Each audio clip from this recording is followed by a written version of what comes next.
Hey, what's up, guys? Welcome to Law-Splaining the Interwebs. I'm your host, Nick Rekieta of Rekieta Law, a small law firm in central Minnesota. And we will be joined a little bit later in about 10 minutes. In about 10 minutes or so, I will reach out to our guest. Our guest is Chris, the CEO, owner, convention guy of, what is on my beard? Of Bubbafest. He will be calling in. We're going to talk about Bubbafest. We're going to talk about the drama that they have gone through. We're going to talk about him hosting Vic. We're going to talk about, I don't know, whatever. I don't know if you guys know, but Bubbafest was declared to be racist. Apparently by Facebook, they just decided that they are too racist for maximum ad revenue or maximum ad purchasing power, but they're not racist enough to not take their money at all. So they just get less ads. Who knows? Who knows? We're going to talk about Pamela Anderson. Pulling out of we're going to talk about Pamela Anderson pulling out of Bubbafest harder than Tommy Lee pulled out of her. That was I maybe tried too hard for that joke. Maybe tried too hard. And then we'll talk about whatever else is going on. I don't know how long we're going to have Chris on the show tonight. In fact, I don't know how long the show is going to be. It's going to be highly dependent on Chris. Let me talk to you guys a little bit. Let me talk to you guys. Man, I just been beaten down, man. I've been beaten down. I got people coming after me and calling me a racist and calling me mean and making fun of my law practice. I don't know what to do. I'm kidding, of course. I'm kidding. No, but I was at the county fair today with 5 children running around like an idiot. I got home 15 minutes ago. 15 minutes before the show started. So about 20 minutes ago now. And it was I'm beat. So we'll see how the show goes. I don't have a ton set to go other than Chris.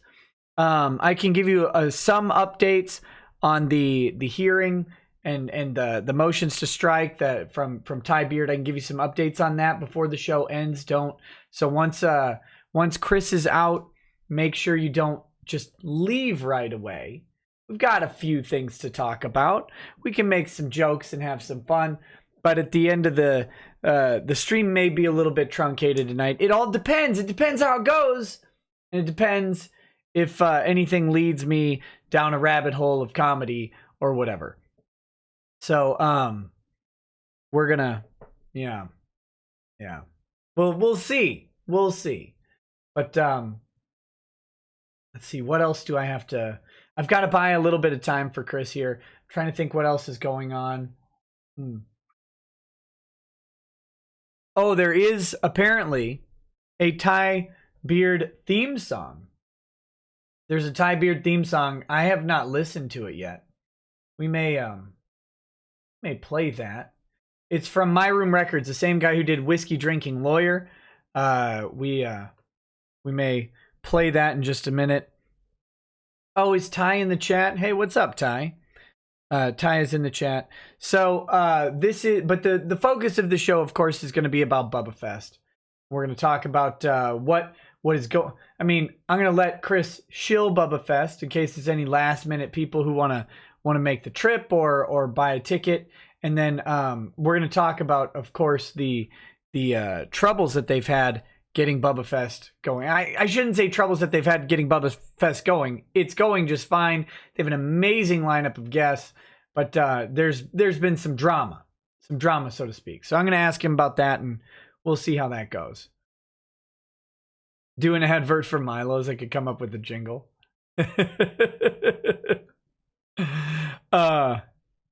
Short streams 2 days in a row. Yesterday's stream wasn't short. It ended exactly on time, if I remember right. So that's not really short. That's just the stream length.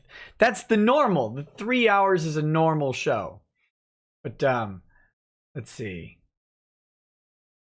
What else are we gonna do? Let's listen to Ty's song real quick. There's a new filing for Meyerverse. Wait, oh, you're right. Let me pull that up. We could talk about that too. Hold on. I'm gonna get that thing. I'm gonna get that. What? Not that one. Let me get that thing ready. That'll be good. That'll drive some time and traffic and all that stuff.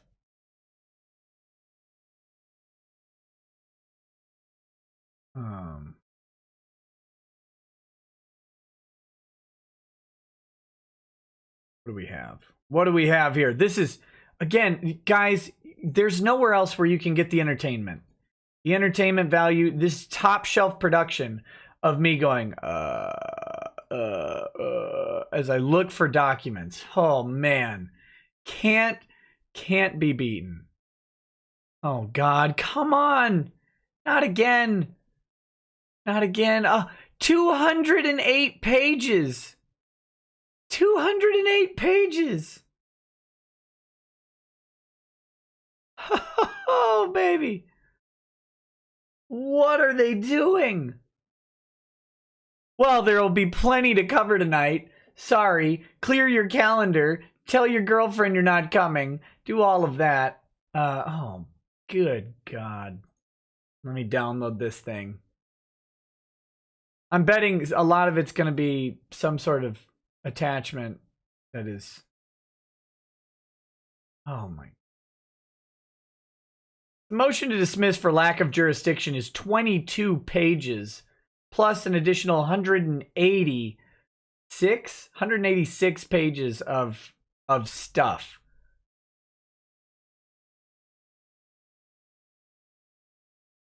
This is my one criticism of your boy Zach's lawyer.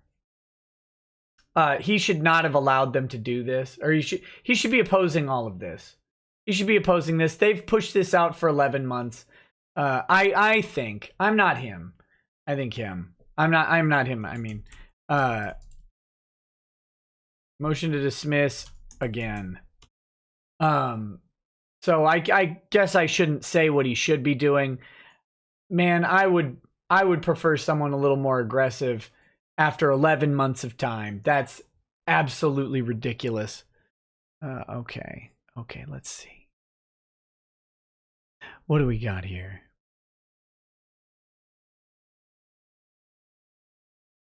I didn't know he was in Texas. Oh, God. What a disaster. It's the declaration of Mark Wade in support of defendant's motion to dismiss for lack of jurisdiction. Oh, come on.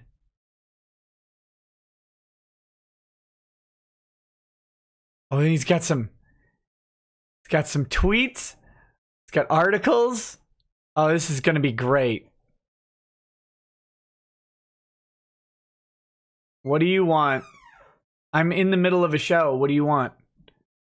What? You want a piece of paper? Okay, just a second. Just a second. Hey, we're not saying names while we're in here, okay? Do you say myself?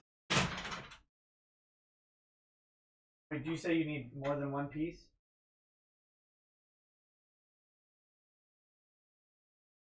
Or pieces of paper. Good night, lady. Don't come in here again. Thank you. Close my door. Well, I'll close it. You go ahead.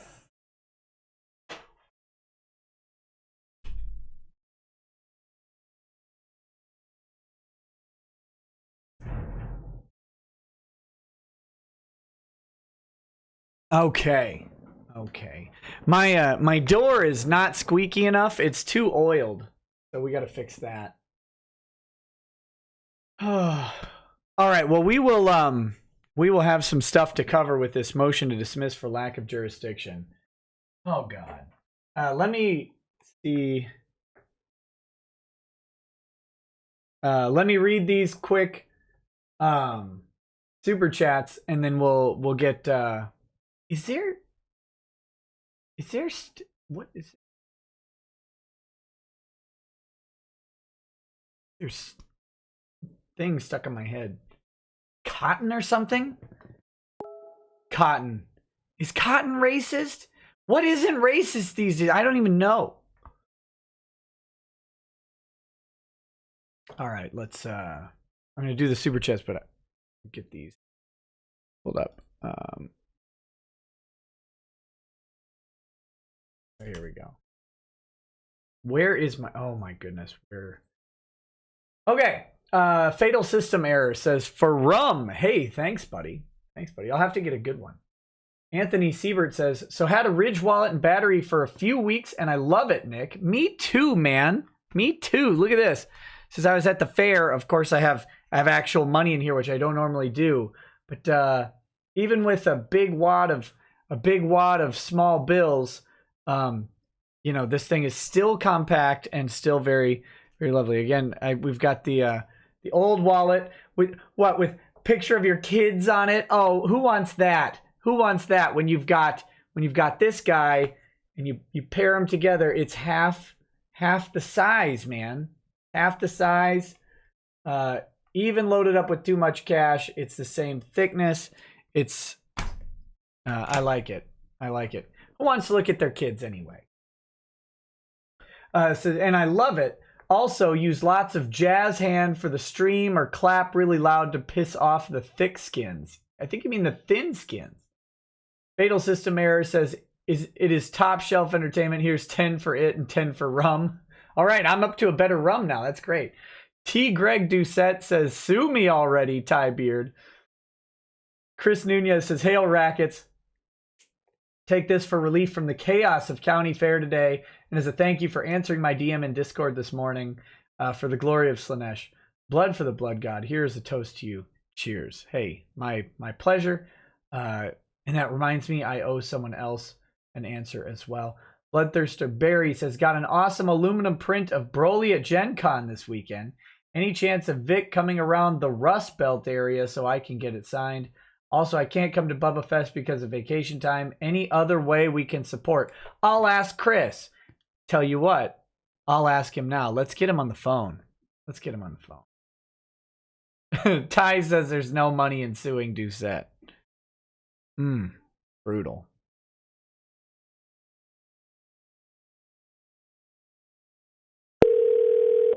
Oh. Hello. Hey, is this Chris? This is Chris. Hey man, this is Nick Rekieta. We are live. You're on the air, so don't say anything that would compromise you, like your location or whatever.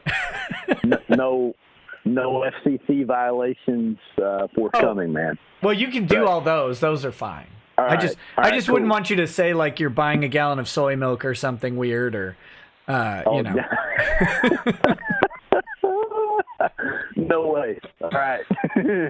Well, welcome to the show, buddy. Thank you. Thanks for having me back.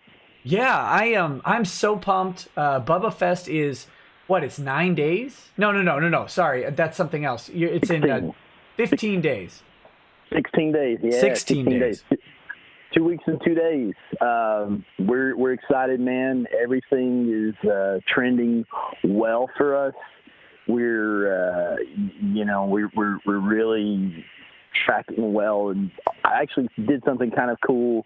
I put together this driving tour, which is no one else has ever done this. Literally, no one else. A driving tour of every comic shop, toy shop, video game shop, and gaming shop within a 250-mile radius of our venue in Knoxville, Tennessee. I made the list. Broke it down. That's a big radius, man. It is, man. And I broke it down by state and mapped it out. And I visited every single one myself. And we have a lot of great partners. The good news is with maybe 2 or 3 exceptions, all of them had already heard of us. So we're doing our job online with our digital marketing. But it was kind of fun, man, to actually get out there and meet folks and to have more than just a little Facebook profile picture to go with some people. And but yeah, everything's going well, man. We're excited, and we fought through the troll wars and came out victorious, and it's all about the final push.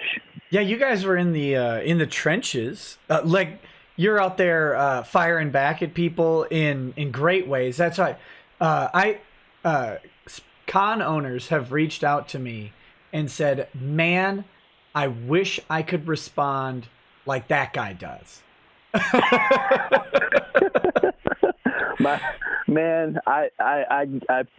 appreciate that, and I've had some people say that to me privately, and others are like just stunned that we go as hard as we go with the trolls, and are so blunt with what we think of these people who, the cancel culture, the complainers.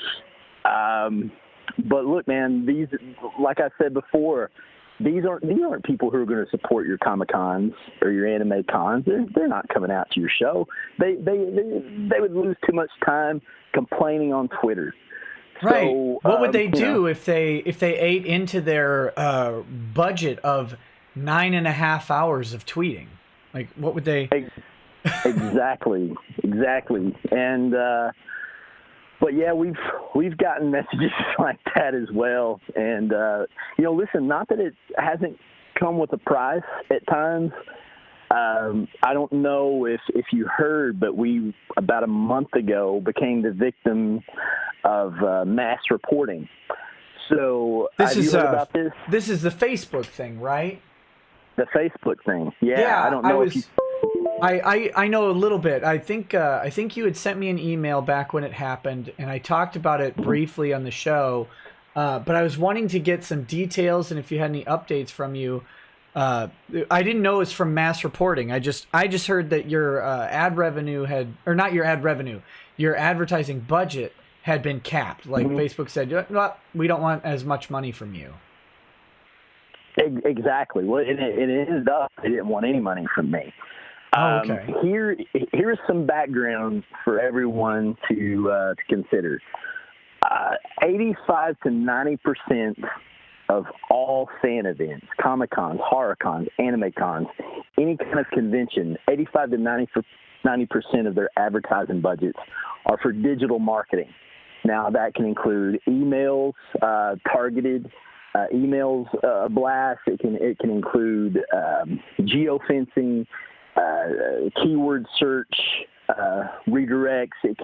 But largely, I would say 80% of that 85 to 90% is spent on Facebook ads. It's just extraordinarily convenient. Almost everyone in the world is on Facebook. Even your grandmothers are on Facebook.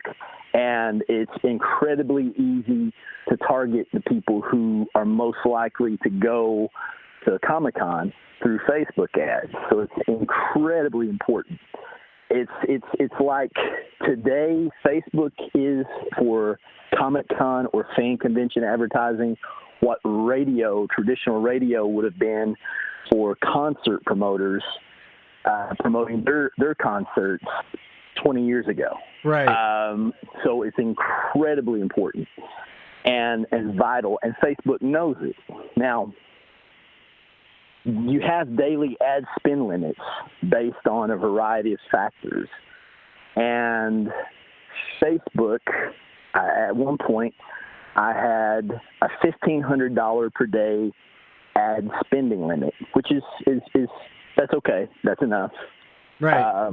Until you grow to the size of a New York Comic-Con or a San Diego Comic-Con, $1,500 per day on Facebook ads is plenty. And then all of a sudden, without notice, they trimmed it to $750 per day.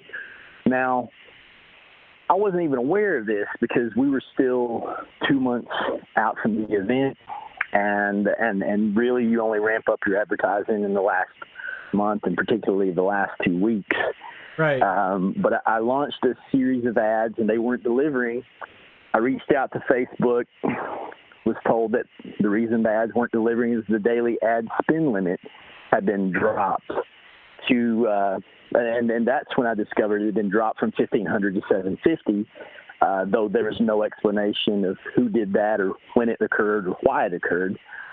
But they had been further reduced recently, like days before, to $25 per day. Now, I was very upset, and that's crippling. That's crippling. And if I'm advertising a lawn care or pool care service in my hometown, that's a great spending limit. $25 per day will get me where I need to go. But if you're trying to sell 30,000 tickets to a Comic-Con, right, and the third largest city in Tennessee, and one of the largest in the southeastern United States, that's basically telling you, stay away. We don't want your money. right. So I requested, number one, to be told who made that call and when it occurred and the justification that they noted for doing so. And then secondly, I asked that the spend limit be restored. And Facebook emailed me. They did not even respond to the who, when, and why, but they addressed my request to have the spend limit restored, and they denied it. They mentioned that they had evaluated my request to restore the spending limit based on quality of content and policy compliance.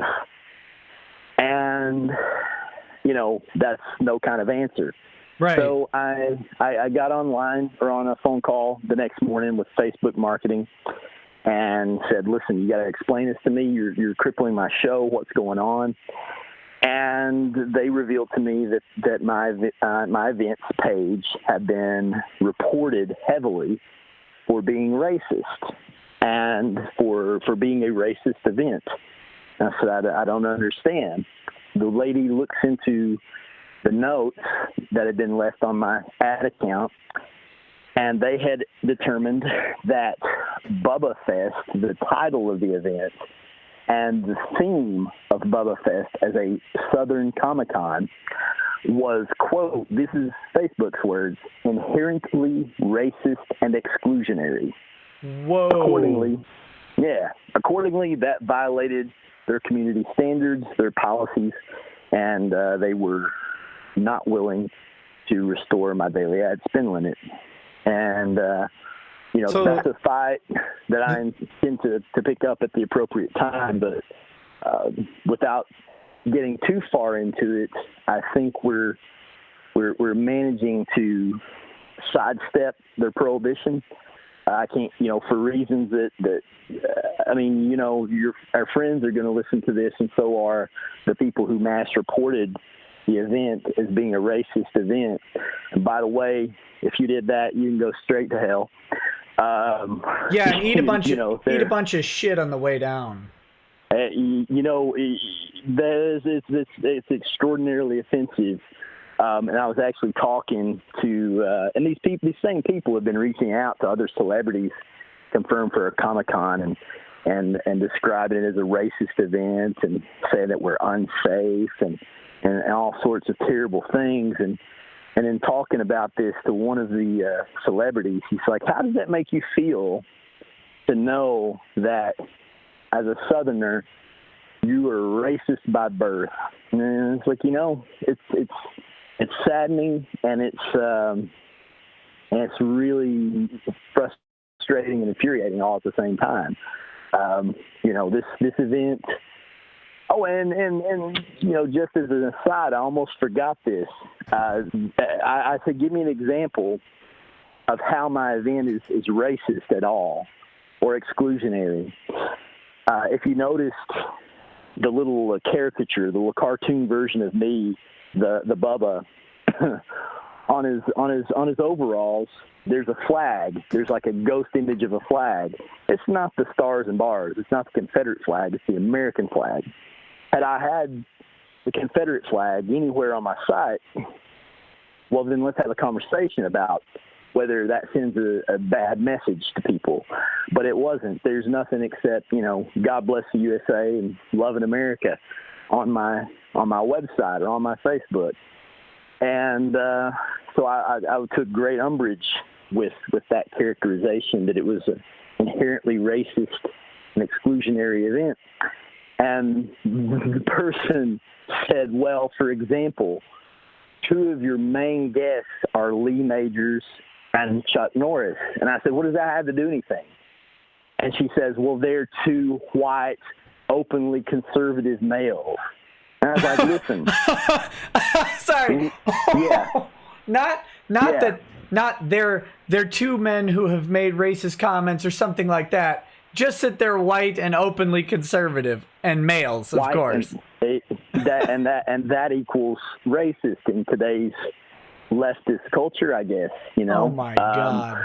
But I was just stunned, and I said, look, I'm not having these guys here to talk about their politics, and I can promise you, if you try to get them talking about their politics or their religious beliefs or something like that, they're not going to want to. They want to entertain you. I'm having Chuck Norris here as a martial arts legend and as the star of Invasion USA and Walker Texas Ranger, not here as Chuck Norris, card carrying Republican and pro-President Trump person.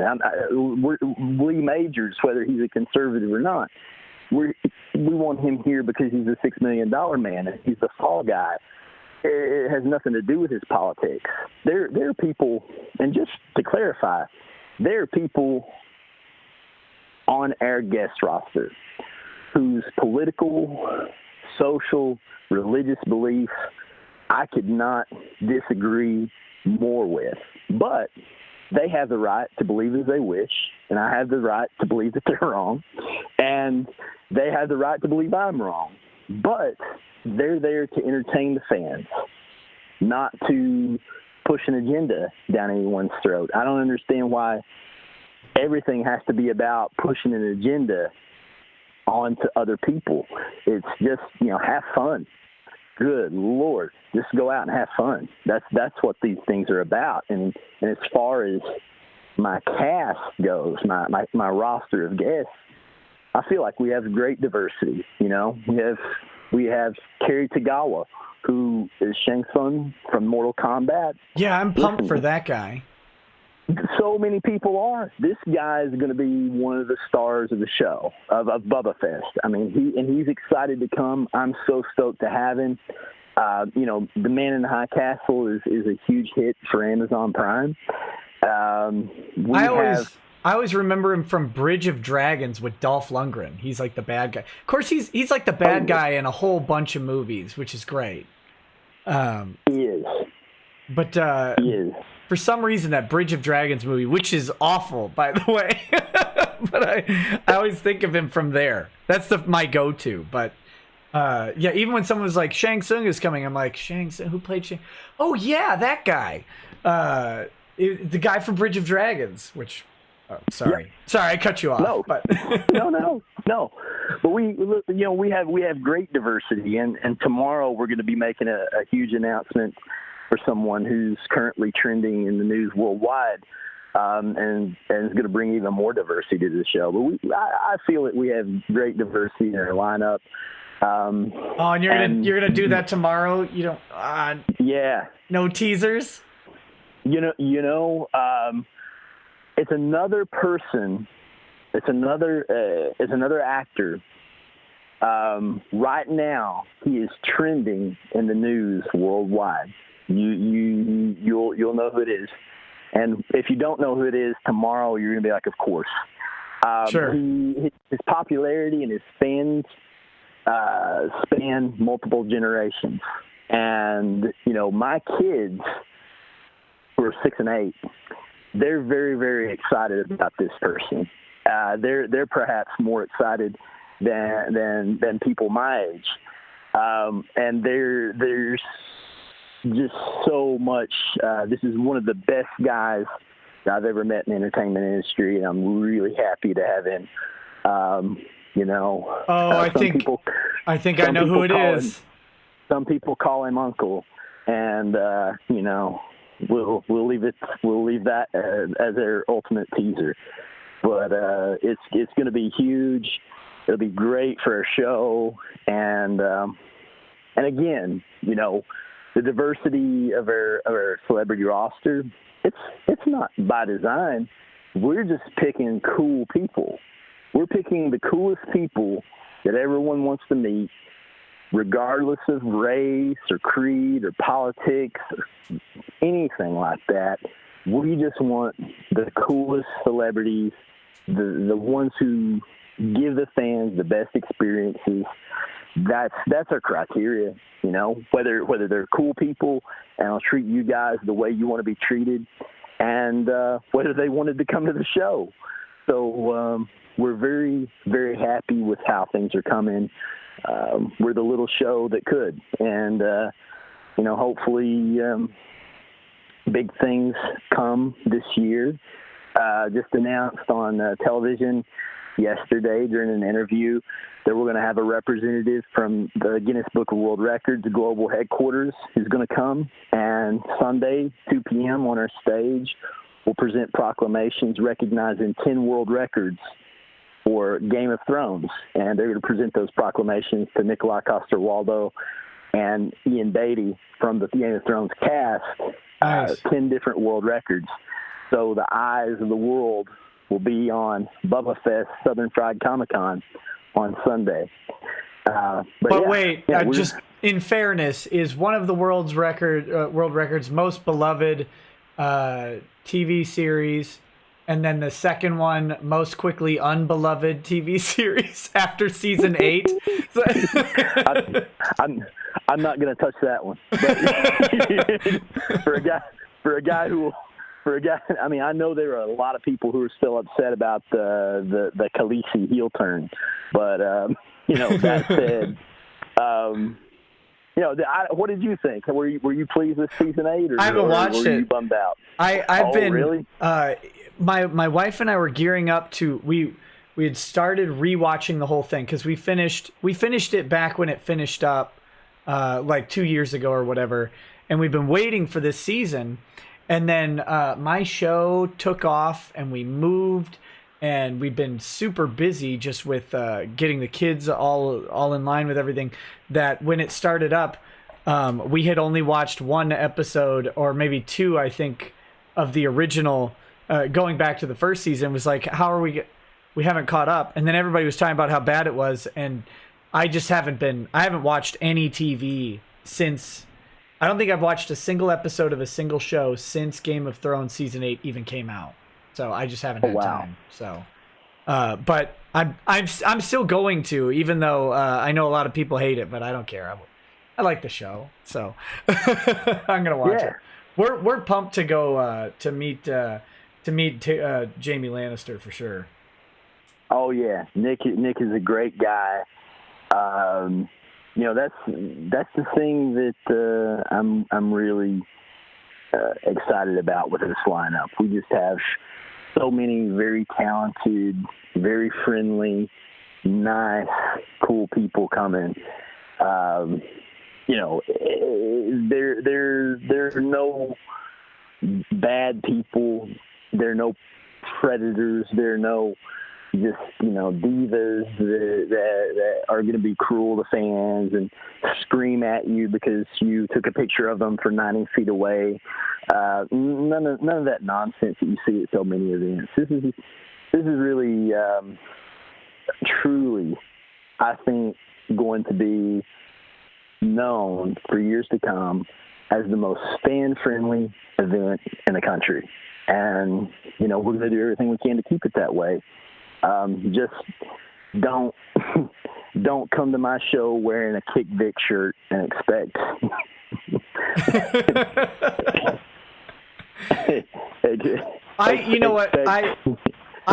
I recommend people not going to any show in a shirt that is either for or against a specific guest or potential guest. Like that's just my thing is don't do that in general. Let the show be the show and let the people at the show go. No matter. Oh yeah. Like let those agreements stay, but yeah, don't expect like the red carpet to be rolled out when you pull up with your giant virtue signal. Is what you're saying? Yeah, I mean, really, and I know that we're going to have that resolve tested, and there are going to be some people whine about it on Twitter, but literally, this is a private event. You have to buy a ticket in order to come into this event, which means you have to adhere to our code of conduct.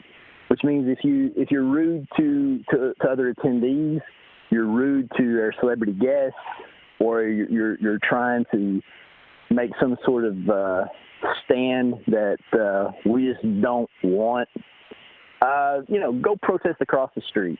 If you don't like Vic or another one of the guests or me or the whole show, go protest across the street. But if you come into the show and your intent is to cause a scene, you won't be allowed to cause a scene, but you'll be escorted from the premises very quickly. Someone's gonna test me on that, and they're gonna see how serious we are. If this is just gonna be about having a good time, So hopefully these folks. Hopefully I'm right about these folks. If they don't go to Comic-Cons, either to have fun or to be pains in everyone else's butt while we're having fun. But I don't know, man. I can tell you, I went down to Anime Matsuri in Houston, and as you may or may not know, they have a dedicated group of board people called Boycott Anime Matsuri, and one of the I guess key people of that group is someone lovingly referred to as the Blue Orca on this show, but there was some expectation that they would show up and create a scene, and actually there's been some expectation over the past several years, and they've never bothered to show up. They don't even in fact, John, the CEO, I think it was either last year or the year before, had actually set up a space. He said, come here and protest. You can come right here. We will make a space for you to voice your protests. And it just sat there empty. These people are they're very, very big biters on Twitter. But turns out when it comes to reality, they have no teeth. They also tend to not have any money, and they don't show up to places, and they just want to ruin other people's experiences, and most importantly, they want to ruin other people's incomes from a distance. That's true. That's true. I did hear though at Anime Matsuri, or well, I guess outside of it, they had a gathering at a bar of sadness of like 3 people to sit and talk about how there was a convention going on and they just totally weren't even going. Wow. I'm not even kidding. Wow. I mean, like we've talked before, it's got to be a tough existence to be that miserable all the time. But hey, yeah, teach their own. Let them wallow in sadness and outrage together, and just leave the rest of us alone. No kidding. Just let me go do my stuff, please. Just go. You can go whine all day. Just let me do what I'm gonna do. That would be great. Totally, and just not slander people who want to believe differently than you. That would be awesome if we could just get past that. But yeah, no, we're cranking away. We survived the troll wars. I actually ran several more ads for Vic's appearance than I intended to, just because I saw that it really got them stirred up really every time. And that brought a lot of pleasure to me to see how incensed they became. But, hey, man, Vic is excited. We're excited to have him. Guys, the Rangers have that code still active. You guys can get this killer discount and come into Vic's birthday party. I know that you guys want to come and support him. going to be a good show. I want to see a lot of you all come up, and Vic's an amazing person, and I look forward to celebrating his birthday with him there in Knoxville, and having hundreds of his fans there as well. And we're going to be unveiling that print. We're going to do an exclusive print, never been at any other show, and won't ever be at any other show. It'll be a Bubbafest Southern Fried Comic-Con exclusive, kind of a collage of Vic's different characters. You guys be sure and snag that. We should have that launched within the next 2 days on the website, along with all the other show exclusives. Nice. If you're listening and you're a comic collector, one of the other exclusives you're gonna see is one done by comic creator legend Bob Layton. He is best known as the greatest living Iron Man artist, and he did a parody cover of his Iron Man number 150, and it shows Iron Man squaring off with Chuck Norris. So it's all colored. It's ready to go. It's got the Marvel seal of approval. We're going to unveil that as one of our show exclusives as well. You'll never be able to get it anywhere else. So be on the lookout for that Vic exclusive, for our Bob Layton Iron Man Chuck Norris exclusive, and some others that are going to just blow your tops off. You'll love them. Yeah, I personally, I can't wait. Really happy. My wife and I are coming. We're gonna just, we're gonna be there the whole time, have a blast, meet some people. I got to meet Chuck, because the last time I saw Chuck was 30 years ago, and I have a picture. It was actually probably 32 years ago if I figure out how old I was, but it's a picture of me and my best friend at the time, who now, he lives so far away, we never talk anymore. This story just got sad. No, but it was me and my best friend. We were in kindergarten, and Chuck's buddy opened up a karate studio right across from, or not kindergarten, daycare. They opened a karate studio right across from our daycare, and Chuck came out to promote it for the opening.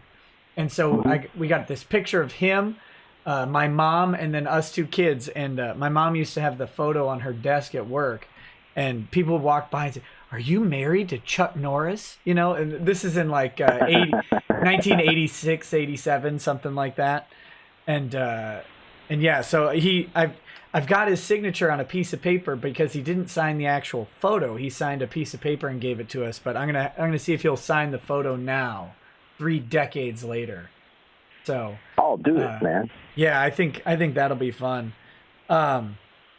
But I have a couple questions for you from the chat. Some people have asked if they can't make it to Bubbafest, is there any other way they can support the show and what you're doing? Like how do they do that? Yeah, you know what you can do? You can do a couple things. You can buy an autograph of Vic's and do like a mail-in order, a mail order. You can do that. You can order one of these exclusive prints that will be signed by Vic, and we'll send that to you.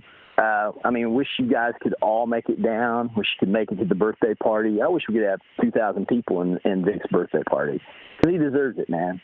And but if you can't make it, I get it. But we're going to unveil some ordering options online for you all. But that's the way to go. Buy an autograph from this guy. Order the print. Make it a sellout. Because, listen, in this business, at the end of the day,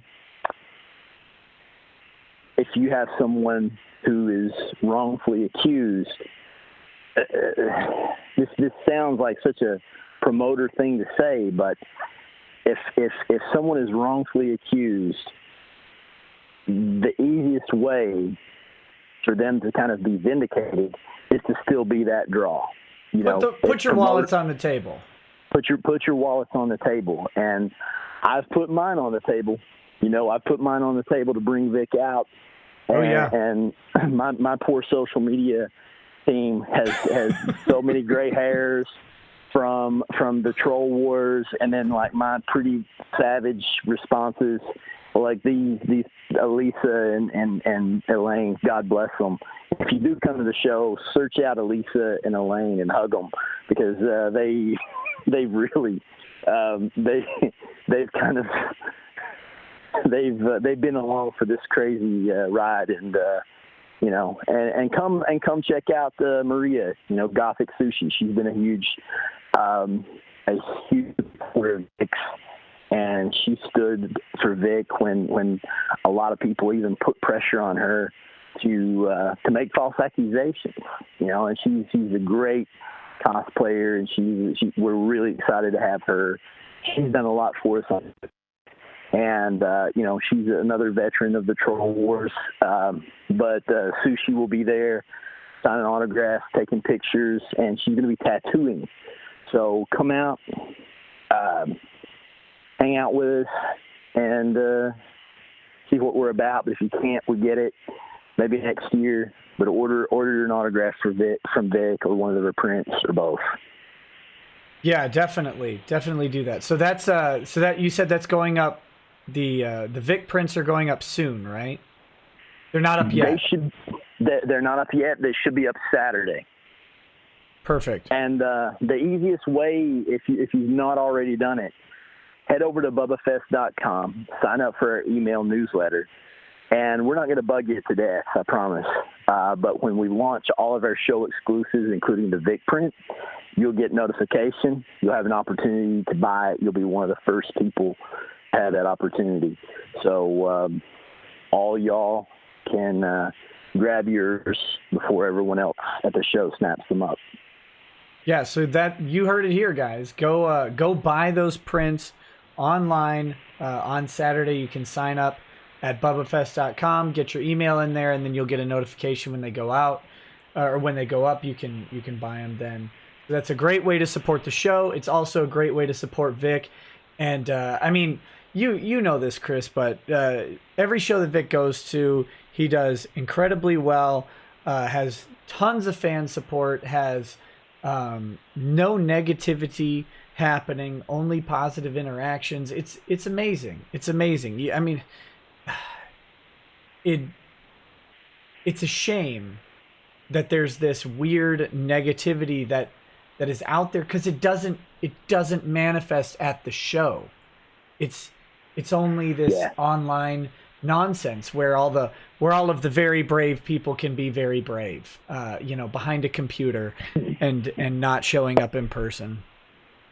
Well, totally. And, I think the first time that I came with you, I told you that, I've known Vic over 7 years, and thousands, probably over 5,000 fan interactions I've witnessed over the course of those years, and never witnessed anything untoward or inappropriate. Nothing but the most positive outpouring of emotion and affection from Vic to his fans and back to him from them. Nothing ever inappropriate or negative surrounding Vic, and I never even heard of anything negative about Vic until this nonsense, these false allegations. And, so, really just let's take being a fair person out of it, and let's take our legal principles of innocent until proven guilty out of it. Let's go back to just the most basic thing, Occam's razor, right? Mm-hmm. Is the easiest, is the most simple explanation that all these people whose accusations have been leveled anonymously for the most part, for the overwhelmingly most part, anonymously through Twitter and whatnot, and 90% of them already either completely debunked or retracted by the accusers. Are those people telling the truth? those handful of people whose accusations remain out there, or is this man, after witnessing thousands upon thousands of interactions with fans and never seeing anything sketchy or inappropriate occur, the fact that he's just the embodiment of positivity, what's the easiest thing to believe? The simplest explanation is that all these thousands of interactions that I've witnessed and that other people in the business have witnessed. And let me tell you, I have talked to so many other people in the industry, promoters and personal appearances agents and celebrities. I'm saying dozens. It's some people who had a problem with the fact that I booked Vic for my show. And I say, hey, have you ever seen or heard anything yourself? Well, no, but there are all these accusations. I'm like, well, how responsible are you? You know, right. Is the most likely scenario that we're right, that we've never seen or heard anything out of the thousands and thousands of interactions? Is it that we're right, or is it more plausible that these whiners and frankly mentally ill people who are just totally absorbed in embracing this culture of victimhood, false victimhood, is it more plausible? Is it more simple to believe that they're telling the truth? I think what people fail to understand is that, especially when you look at now, you have a couple of classes of allegations against Vic, right? Like you've got the personal ones from Monica Rial and Jamie Markey, and then you've got the what kind of the buzz about all this rumor and these the big accusations, all of that. That's the stuff that you're talking about with these anonymous sort of fans, or anonymous people who say they had this interaction with them. And with the interesting thing to me is a ton of them, I would say the majority, basically say, well, it didn't seem wrong at the time, but now that I look back on it, it was creepy or weird or something like that. And we have to just take a minute and realize that we read back context that didn't exist when we first experienced something, right? You can go to some place, some restaurant that you really like, or you go to some restaurant for the first time and it's fine, and then later you find out that you hear a bunch of accusations that there was food poisoning at the restaurant, and then the next time you think back and you're like, oh yeah, I did feel a little weird after that, or the place wasn't very clean now. People start reading that back context into things. And that's what's such a problem with all of this, is that one, the accusations of so many of these people is, even if true, is literally just he hugged them or whatever. And yes. And now, have you ever seen, I know Vic's a rare case, but have you ever seen anybody at a convention hug someone? Oh yeah, all the time. Oh, the way they talk online, I figured it never happened ever, except at Vic's line. That was the only place that people. I'm joking, of course, but. yeah. All the time. That's just silly. Here's something that I have never been able to wrap my head around. Yeah. If you go to see Vic at a convention and you get in that line, here's what you're going to see. You're going to be in line with anywhere between, depending on the size of the show. If it's a smaller show, 80 to 100 people in line with you. If it's a larger show, you're going to be stuck in there with 500 other fans. Right. So you're going to stand there anywhere, and Vic takes a lot of time talking to his fans, hearing their stories, chatting with them, showing them attention. And that's the reason that he is, perennially popular.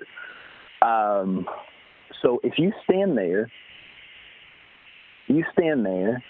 and I'm sorry for just a moment. I'm sorry. No worries. Oh boy.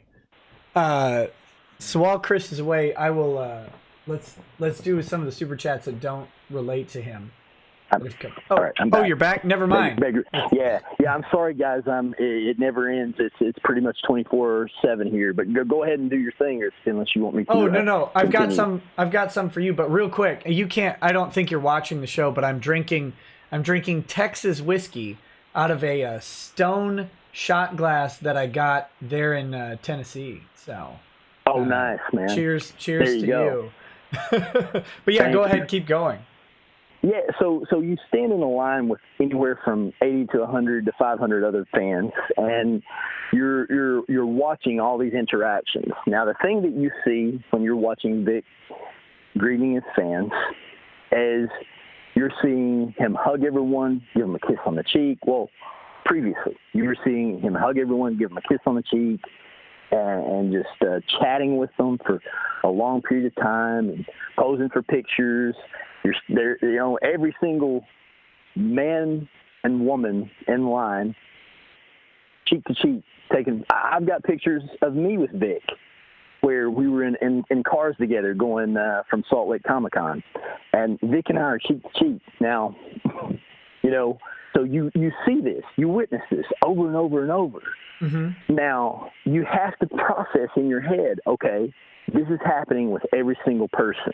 Now, if you're someone who's not comfortable having a hug from someone or being close, if for some reason you're averse to physical contact, but you see that that's what you signed up for in this line, you have some choices at the point where you step forward to meet Vic. You can either say, hey, I love that you're so positive and giving to your fans and affectionate to your fans, but I would rather you not touch me, Right. Please don't touch me. Or you can just say, this guy's hugging everybody in line. I'm not really a hugger, so I'm going to take myself out of line. Or you can just get your hug, You've got three choices. No one is forcing you to stand there and watch 500 people in front of you get a hug, and then you also get a hug. You can use your big boy and big girl voice and say, no, please don't hug me. Or you can get out of line. So I've never understood why these people said that they were so traumatized by getting a hug from a grown man. In a public setting. It just blows my mind. But, the first time I was on, did I tell you about the list of the 22 accusations that one of the anti-Vic people had sent to me? No, but I definitely want to hear it if you've got it. Well, we went nose to nose, with the trolls, and finally there was one guy that was messaging us, and I said, listen, there have been 250 some allegations against this guy. Almost all of them have been debunked totally and or recanted, and apologies made by the people who initially made the accusations. There's nothing to this. But this guy messages me a list of 22 accusations. He acknowledged that was true, that over 90% of the allegations against Vic had been recanted or debunked. But there were 22 allegations. Of those 22 allegations that remained, 18 of the 22 were complaints about Vic's faith. 18 of the 22. and these range from Vic talked about his Christianity and it made me feel uncomfortable, to Vic refused to sign homoerotic fan fiction, and that offended me, and he cited his religious beliefs for refusing to do this. Vic refused to sign homoerotic fan art depicting his characters, and this offended me. That was 18, or those were 18 of the 22 remaining claims against Vic, and I was like, listen, do you want to know how many people out there in Comic-Con land who routinely refuse to sign things that they just don't like. Chuck Norris, the guy did the list of Chuck Norrisisms, and Oh, sure, that's yeah. an unauthorized book. Guess what? If you've got that book, you're not going to get it signed by Chuck Norris. He will not sign it.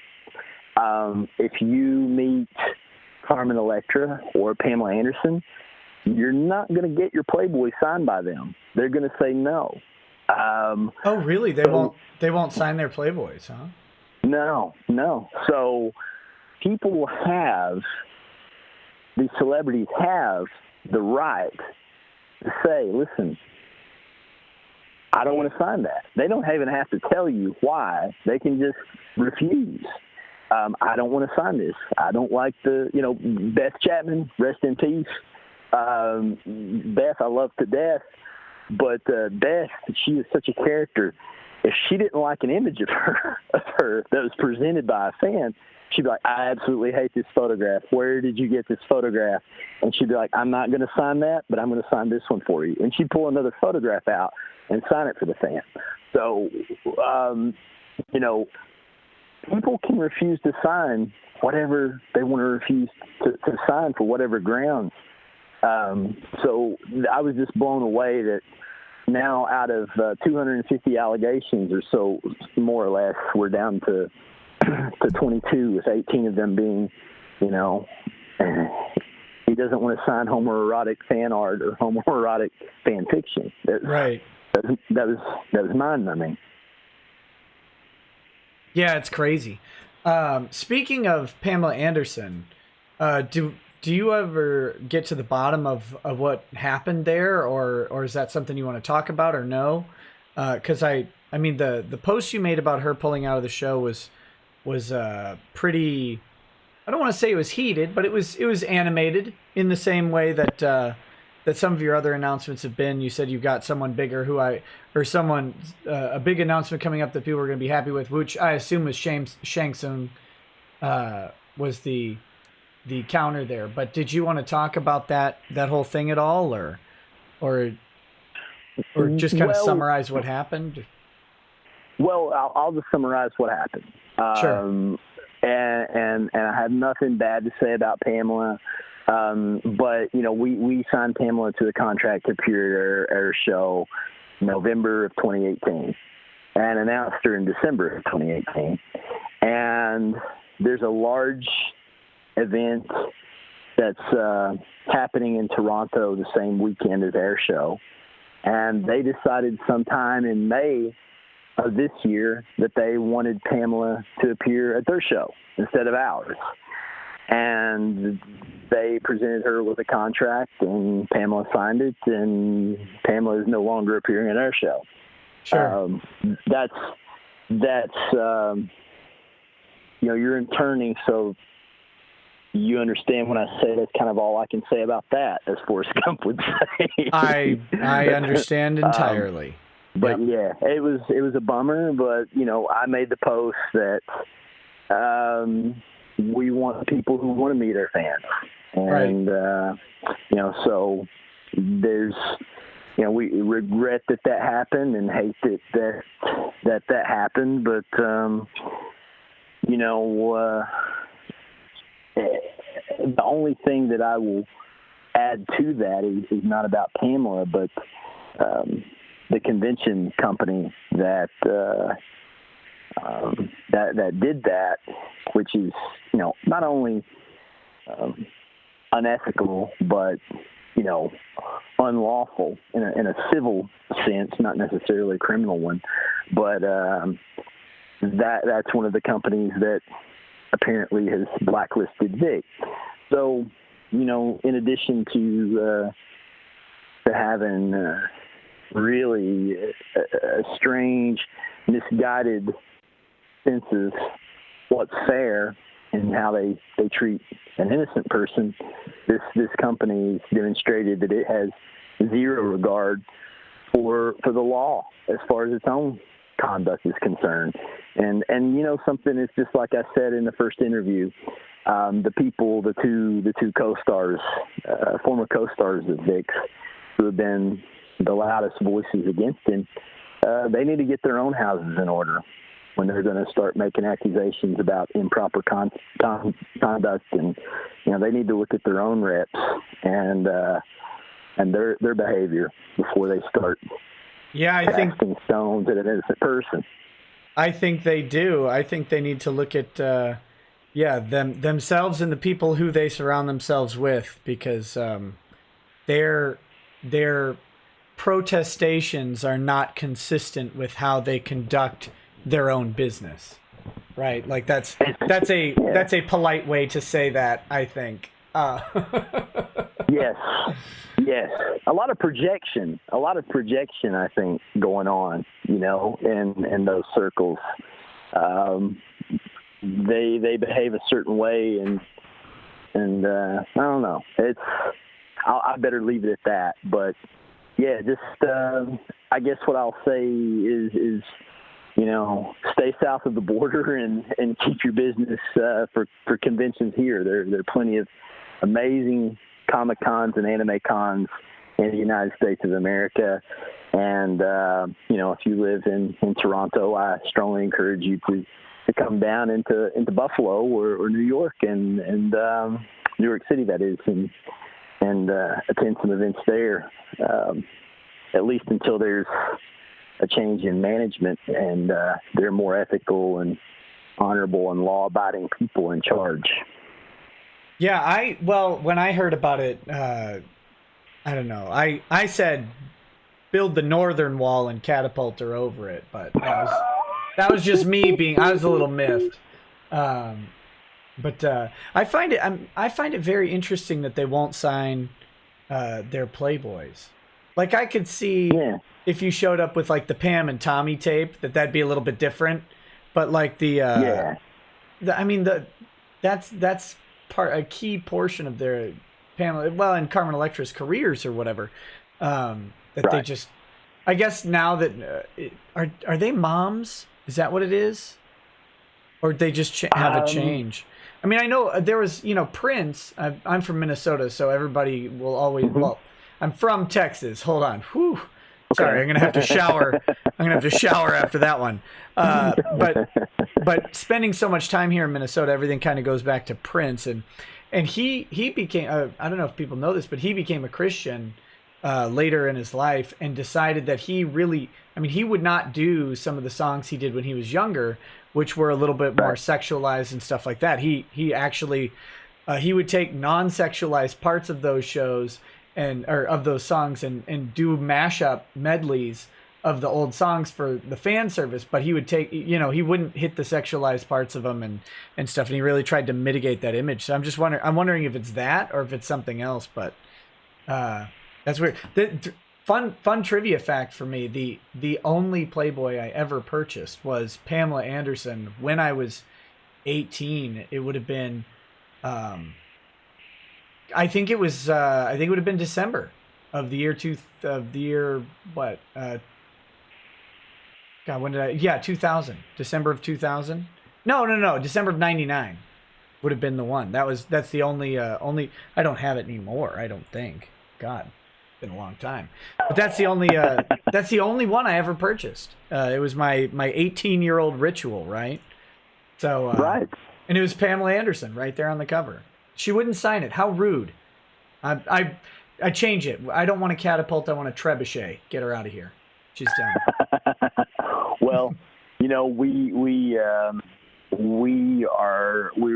stoked. We feel like we've got a nice group set for our event, and you guys. Surely y'all have noticed Damian Clark, Bob Carter. We have a really cool voiceover lineup. Whether you're a Dragon Ball Z fan, a Full Metal Alchemy fan, or we have Chad Michael Collins. If you're a gamer, he's the main voice in new Call of Duty Modern Warfare. That video game, which comes out, I think, late September, early October. Yeah.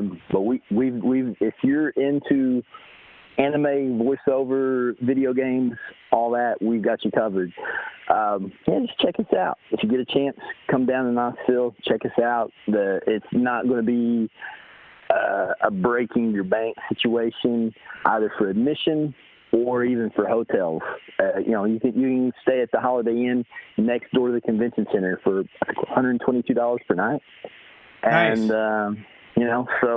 and there are other options. We have other options that are maybe 4 or 5 miles out that you're talking full breakfast, Wi-Fi, and parking for $75 a night. So check out our website, see if there's some options for you to make the show. We'd love to have you. Yeah, and come find me, because I'll be running around at this thing. Come find me and do that, and hang out and have a drink with me after the show or whatever. That'd be fun. I do have a couple of questions from the audience for you, if you got a few minutes to take them. All right. Oh yeah. Okay, so where are we? Mythos Irving. Oh, he has a series of comments for you about regards to the celebrity guest. He says it better be Tommy Wiseau or Knife. Just kidding. He said just kidding. The knife emoji. So I guess he was saying if it's not Tommy Wiseau, he's gonna stab you. But he did say just kidding, so that makes it fine. Whenever I point guns at people, I say just kidding, and then it's okay. Then he said, question for you: are feeders okay? Are you familiar with feeders? No. Should I explain it to you real quick, or?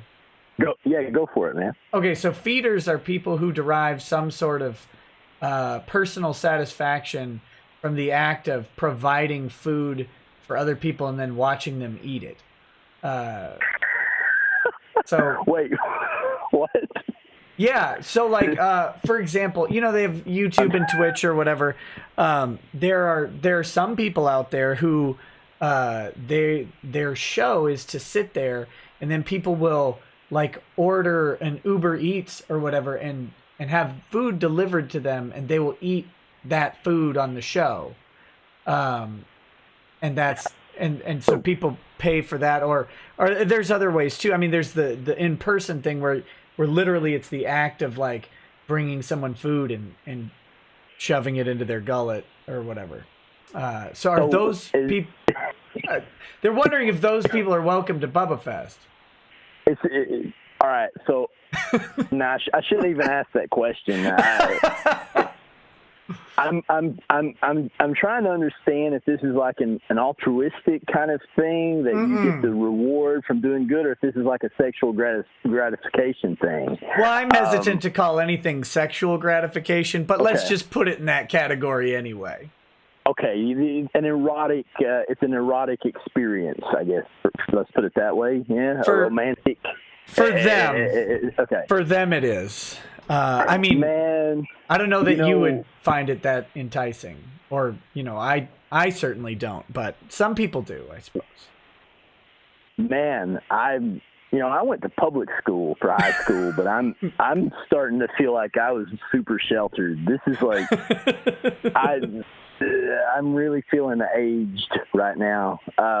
Yes, yeah, man. Listen, you row your boat and I'll row mine. That's what I would say to anyone. Feeders welcome. There we go. Come on down.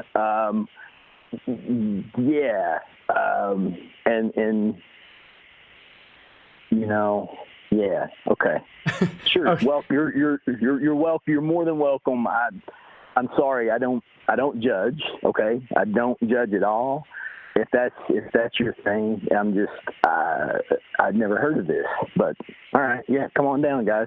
Well, I'll have to introduce you to the chief feeder of the internet is actually, he's going to be on the show tomorrow. His name is Josh Moon.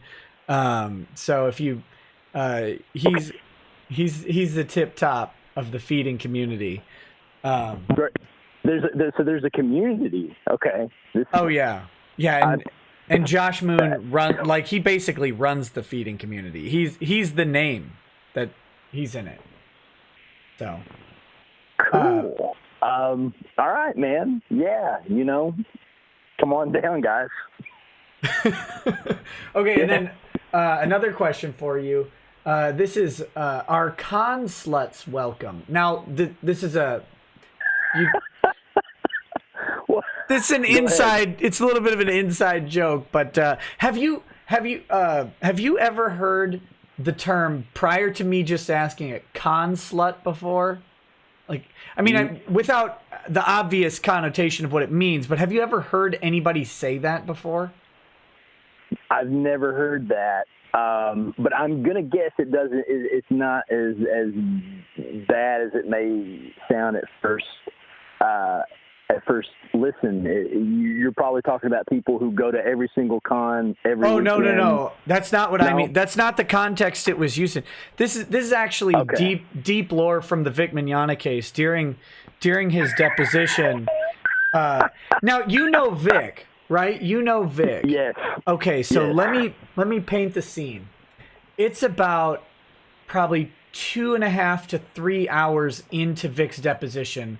This guy who has reduced lung capacity because the lawyer, he has reduced lung capacity because he contracted West Nile virus a couple years back. And he talks kind of like this, okay?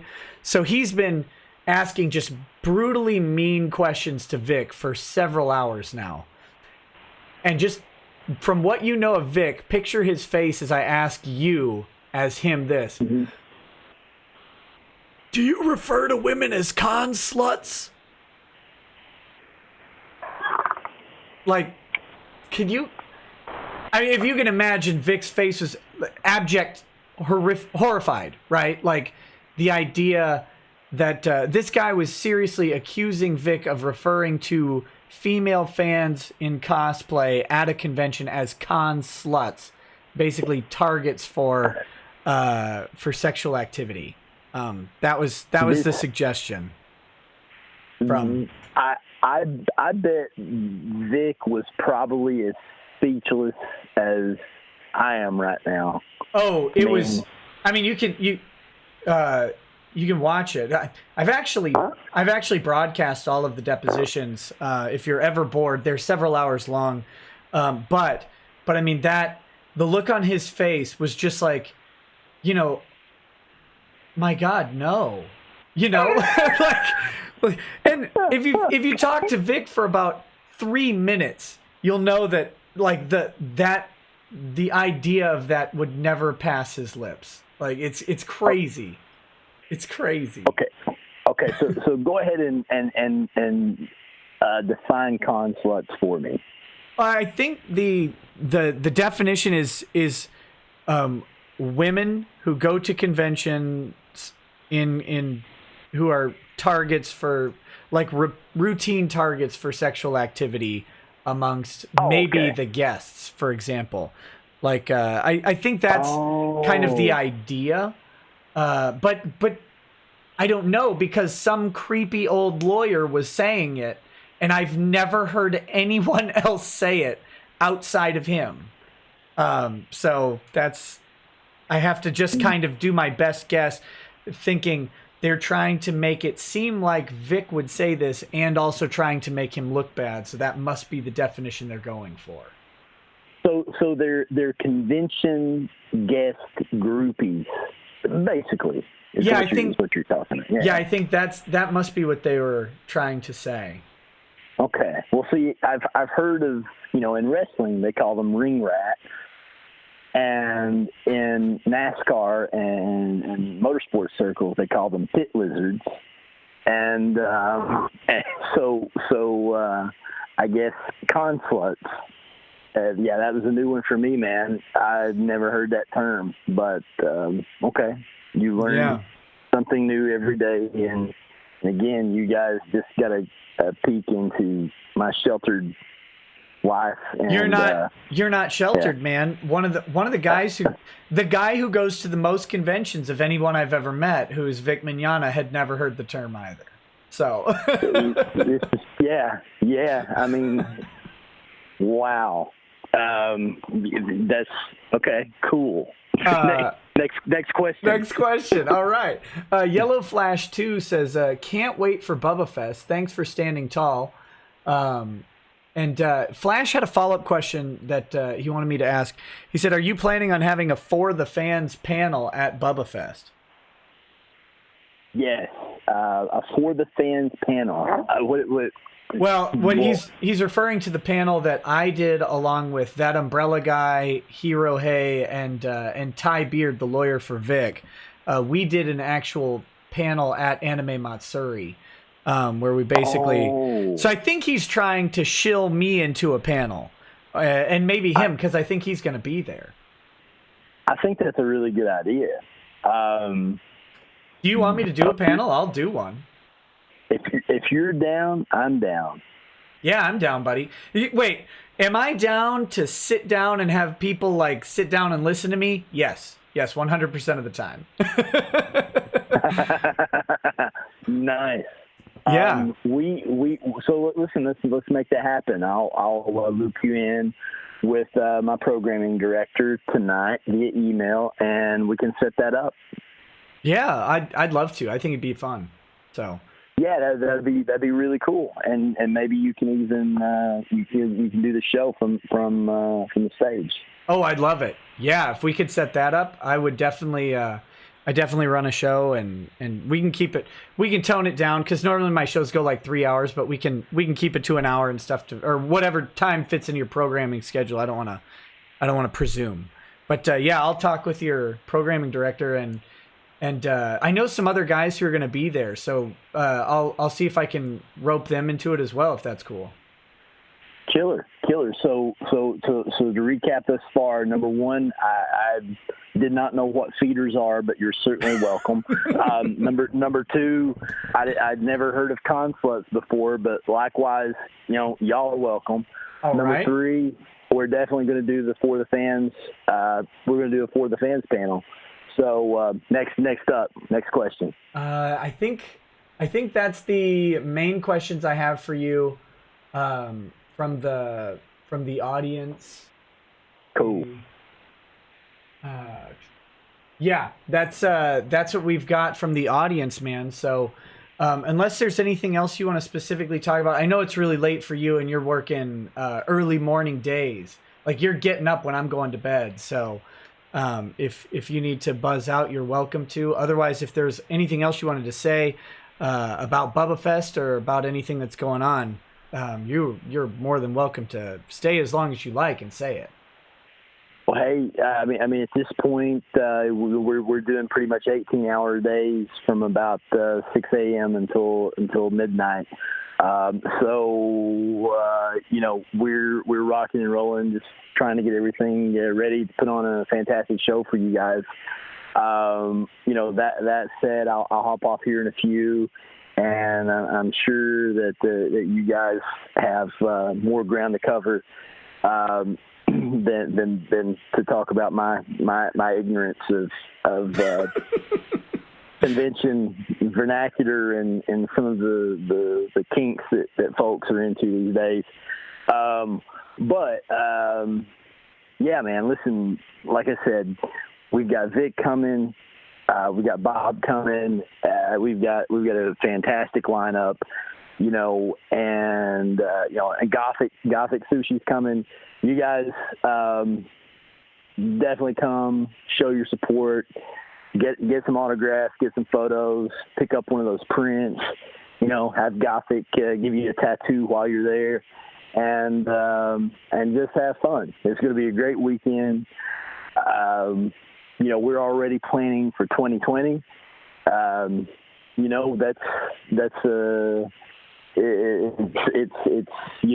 You're really appealing to folks and striking a chord with them when you can go ahead and start looking a year ahead and start planning your next show before your current year's show is even underway.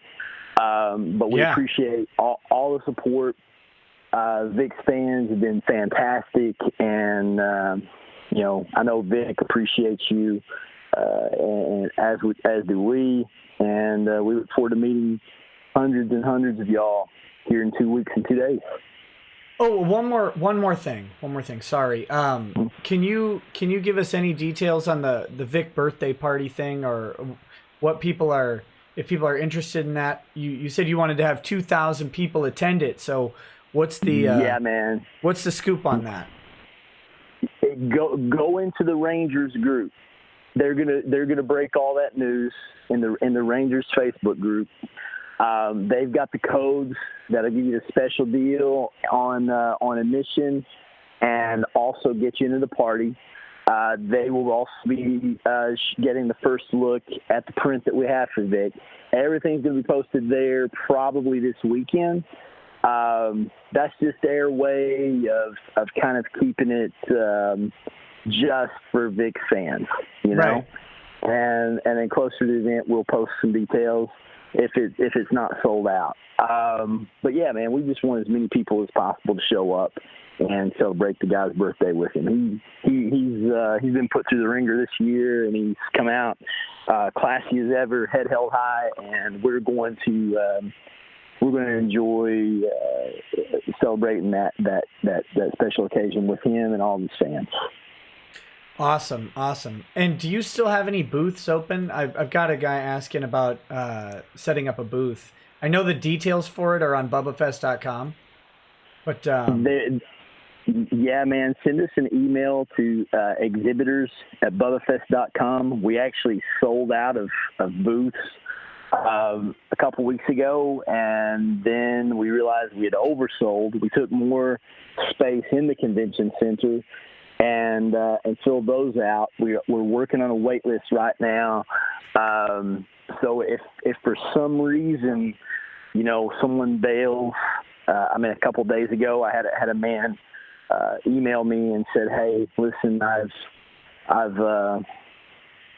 had an unfortunate incident. My mother, she's elderly, she broke her hip, and she's gonna have to have hip replacement surgery. I have to stay here and take care of my mom. And you know, I mean, I'm a human first, and I'm not about to keep a man's money who's staying home to take care of his mother." And so we refunded him and took the first two people from the wait list. So I'm not sure. I'll have to check with my vendor coordinator right now and see where we stand as far as the wait list. But definitely have him reach out to us, exhibitors@Bubbafest.com. And if something comes open, then you know, a friend of yours is a friend of ours, and we'll make sure you get him to the top of the list. Perfect. Well, man, I think that's all I got for you. So thank you again so much for coming on the show. Always great to talk to you. I can't wait to meet you at the show or at the convention. So I'm looking forward to it. It'd be an honor. Do you drink whiskey? Heck yeah, I'm from Kentucky, man. I mean, I figured, but I never like to presume. So I'll maybe I'll bring a bottle. We can share something. Do it to it. We'll have some moonshine there. Our friends from Old Smoky Moonshine. Yeah, so, I want to meet those guys for sure. Absolutely, man. Absolutely. Yeah, and you know, Mark and Digger, the moonshiners. They're Sugarland's moonshine. Oh, right. Sugarland's distillery. Yeah. That's who I was thinking of. Sorry. So you're talking about a different. You've got multiple moonshiners there. Yeah, we do. We have Old Smoky, which is the most popular moonshine brand in the world and the most visited distillery in the world. And then we have Mark and Digger, who are kind of the spokesman for Sugarland's distillery. And but you know, they're both great brands, and you know, you can flip a coin as to which one you want to sip on. But yeah, we'll have, between you and I, it sounds like we'll have plenty of refreshments on hand. Sounds great, buddy. I can't wait. I'm right, super man. excited. Well, thanks for calling in, buddy, and we'll talk to you soon. Thanks for having me. Safe travels down, and we'll see y'all in 2 weeks and 2 days. Sounds good, man. Have a good night. See ya. Yep. Peace. All right, there we go. That was Chris. That was Chris from Bubbafest. Sounds like a fantastic show. Looks like Flash just got a new panel added to it. So thanks, Yellow Flash. If you're gonna be there, man, I might make you get doxxed on the panel. And I'll reach out to Emish, because I believe Emish is gonna be there. And I think, if I heard right, Tug is not gonna be there. due to the little Tuglin or whatever. But you know, we'll put something together. If you're gonna be there, we're gonna put something together. So come to the panel.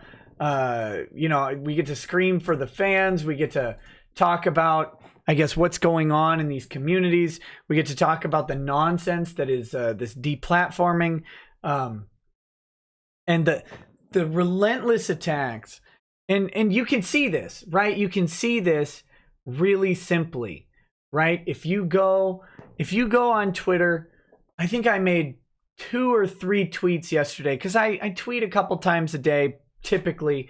Very rarely I'll trend up there because I get in an argument with someone. But I said one thing yesterday that had no racial context to it at all, but a bunch of people who really, really, really want me to be racist. Like, and picture what it takes to be that person. Like that you are so committed to something that you actually want real racism to exist in another person just to justify your anger against them. They have decided that something that I said was racist and made it so, even though it certainly was not. And these people are whiter than anybody I've ever met. So that's just the way this stuff works. And we'll talk about, I mean, I'm not saying we're going to talk about that specifically or anything, but we're going to talk about these themes, this idea of projection, of ascription. That's to take something and put it upon someone else as their own. You've ascribed you've ascribed something to them, right? You've decided that is their belief or their perspective for your own purposes. And we're going to talk about that type of stuff. We're going to talk about what's going on in the community and how people fight against it. So there you go. Yeah, I'm pumped. I'm going to go spend the night prior to the convention with Doug TeNapel. So look for a show. I'll announce the changes to the show schedule because I won't be home. I'll be traveling, and so that'll make some adjustments. I am going to try and do some broadcasting from Bubbafest, so I will try and announce that stuff as we go.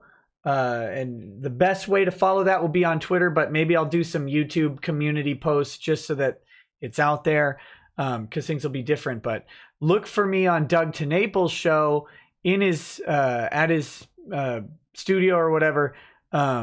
The Thursday before Bubbafest, because that should probably happen.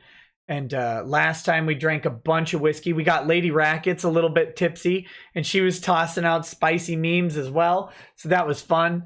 Then we'll be doing Bubbafest.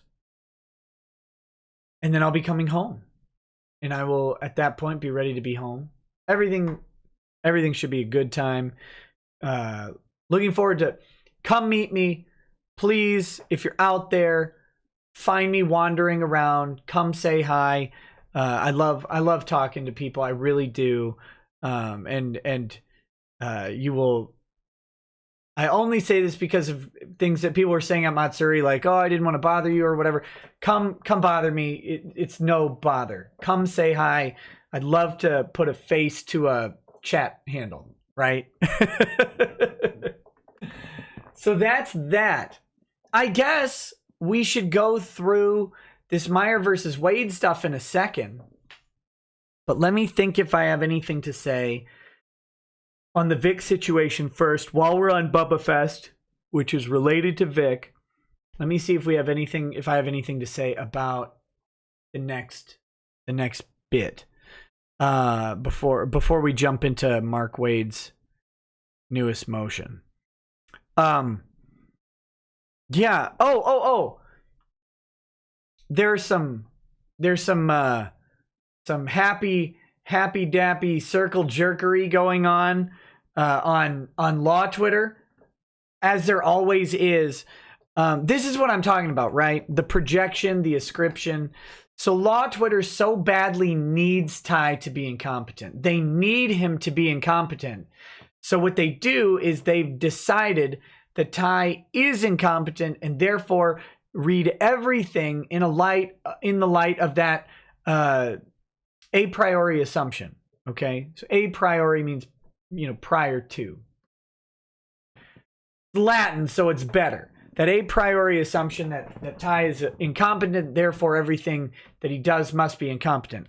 So this is where when Ty is in court, for example, and he stands up to address the court and says, Your Honor, if I may say something, and the judge doesn't know exactly what's going on.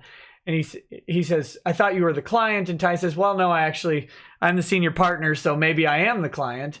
Ha ha ha, chuckle, chuckle, bad lawyer dad joke. And then the judge says, well, you should be standing up here doing this.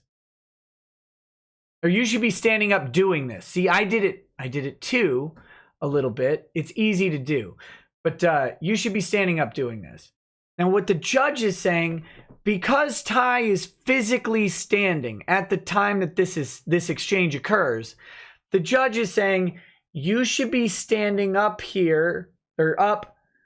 I keep inserting here because that's the logical meaning of the statement. You should be standing up doing this.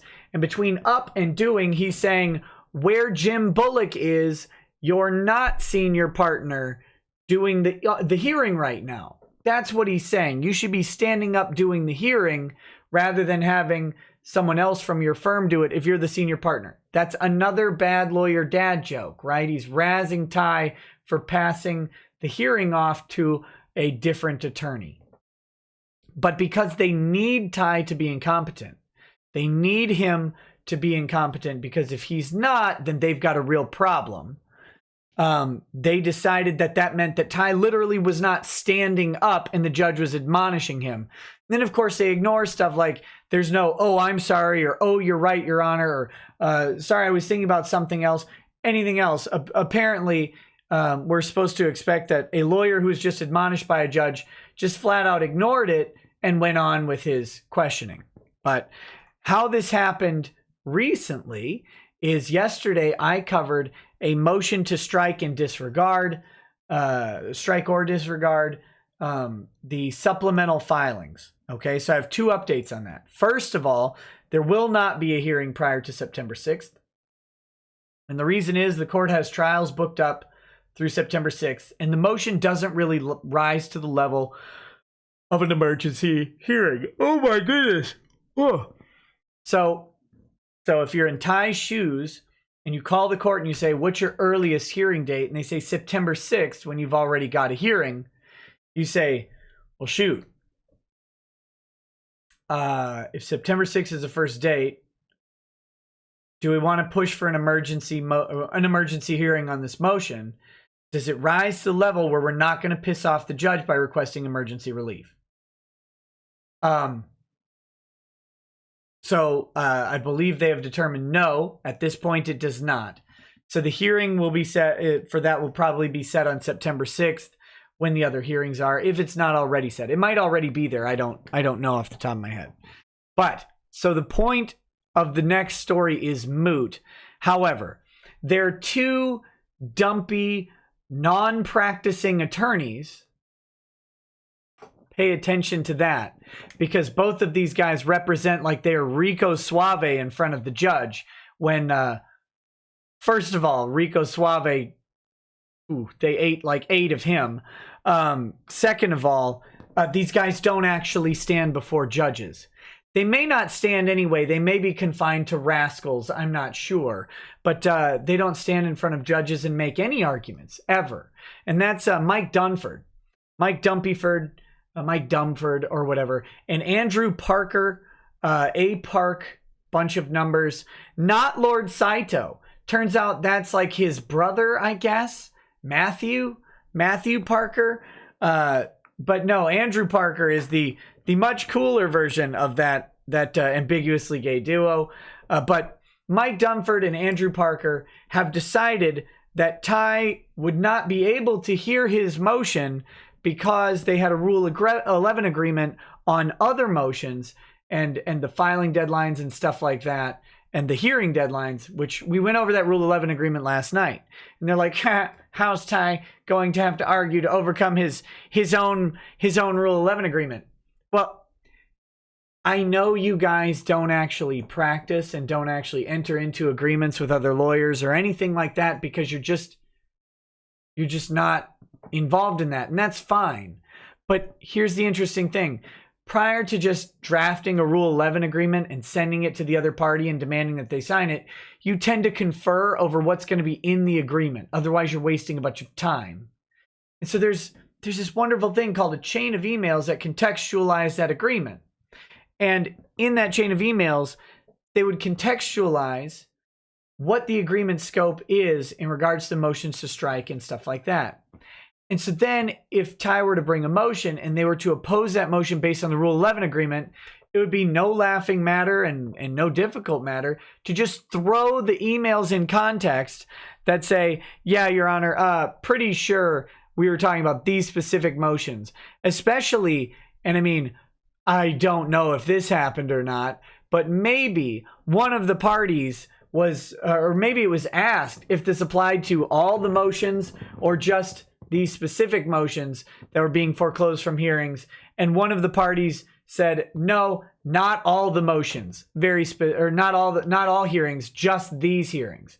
And so it's almost like maybe there might have been something in there to kind of balance that out and to clarify it just in case this very big brain scenario came up. So thank you, Mike Dumford, and thank you, Andrew Parker. You guys always have the smartest and best commentary. You definitely know what's going on. You always have all the facts, and you're not just two fatzos jerking each other off under your skin flaps. You're really, really putting thoughtful analysis into this. Totally unbiased, and you don't care about anything. I mean, except that you definitely acted in a way contrary to that the entire time, you disingenuous shitheads. There you go. That's for you. So that's the update there. Law Twitter is they're just great. They're just great.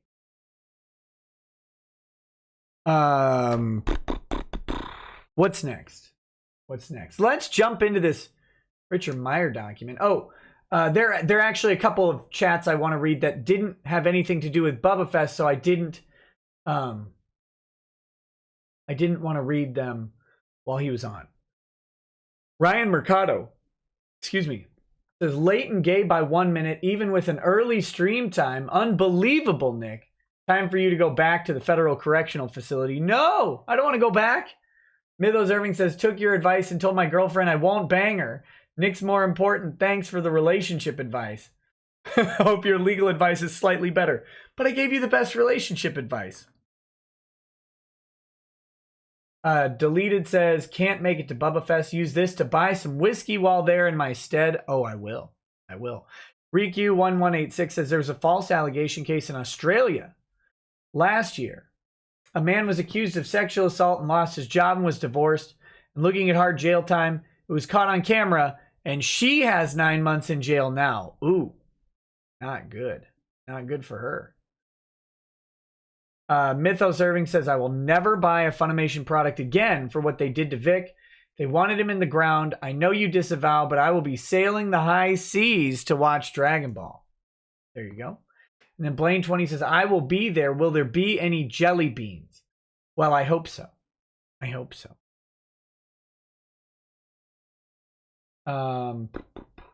Okay, let's do this Richard Meyer thing.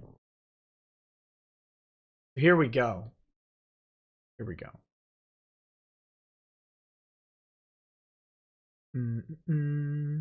Someone says, get sleep, Nick. I need some. But let's go through this Meyer. We're at least going to go through the first thing. I don't think we're going to go through all 200 pages of attachments, but we're going to do this. Let's do this hearing, or this motion. So this is a motion to dismiss. Excuse me. For lack of personal jurisdiction. Now remember, they have a preview of how this is going to go.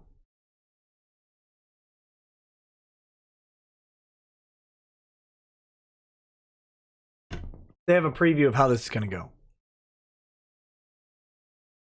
because they filed a motion to dismiss for lack of personal jurisdiction before, and they lost on the tortious interference issue, and they won on the defamation issue. However, that victory was mooted by the amendment of the pleading, and now they're bringing it again. But they're going to go after both again, and the magistrate is likely not going to find in their favor again on the tortious interference, and we'll be very curious to see what happens on defamation. But I think they're going to be BTFO'd on all of them. Introduction. Play Ty's song. I'll play Ty's song in a little bit. Goodness gracious. All right. Oh, I think I said last night that I was going to do Twitch tonight. I don't know if that's going to happen because I'm dying. But tomorrow night will be some Twitch. Tomorrow night for sure. And last time I was eating this on Twitch. This is Volcano Dust 2. This habanero, red peppers, and bujalokia. I was just eating handfuls of it. This just ground up spicy dust. Spicy earth dirt. And I was just eating that. So that's a fun thing to do. I don't know. Maybe I'll catch a second wind as we go through this and do some Twitch later. But we'll see. We'll see. But my the spicy stuff. That's what I was doing last time. I think this time, if I can find it, I've got pureed Reaper pepper, and I'm gonna just eat some little spoonfuls of pureed Reaper pepper to get prepped. That'll either be tonight or tomorrow. So we'll see. I'll tell you. I wouldn't lie to you because I respect you. All right. Plaintiff Richard Meyer brought this suit against Mark Wade, a California citizen, an illegitimate effort to intimidate and silence Wade. No, not at all true. Wade is a well-known comic book author who has written stories featuring many of the world's iconic superheroes, such as Superman, Captain America, Wonder Woman, and Daredevil, to name a few. Plaintiff created a YouTube channel to promote his views that comics had become too diverse in gender, race, and sexuality in terms of characters and creators. Oh my God. Wow. Views that are regularly expressed with patently offensive and hateful language, targeting not just the work itself, but the creative people behind it. Regularly expressed. This bitch is flat out lying about your boy. I'm already getting heated. Plaintiff also sought to create his own comic book entitled Jawbreakers Lost Souls when a publisher decided not to publish his book after learning about plaintiff's ongoing negative campaign against diversity. Oh my God. Remind me to call Betsy Reeves' office and just tell her she's there. Her plaintiff baselessly blamed Wade, who's an outspoken proponent of diversity and defender of women and others historically underrepresented in the comics industry, rather than putting the blame where it belongs. Plaintiff's own unfavorable reputation he created through his personal words and conduct.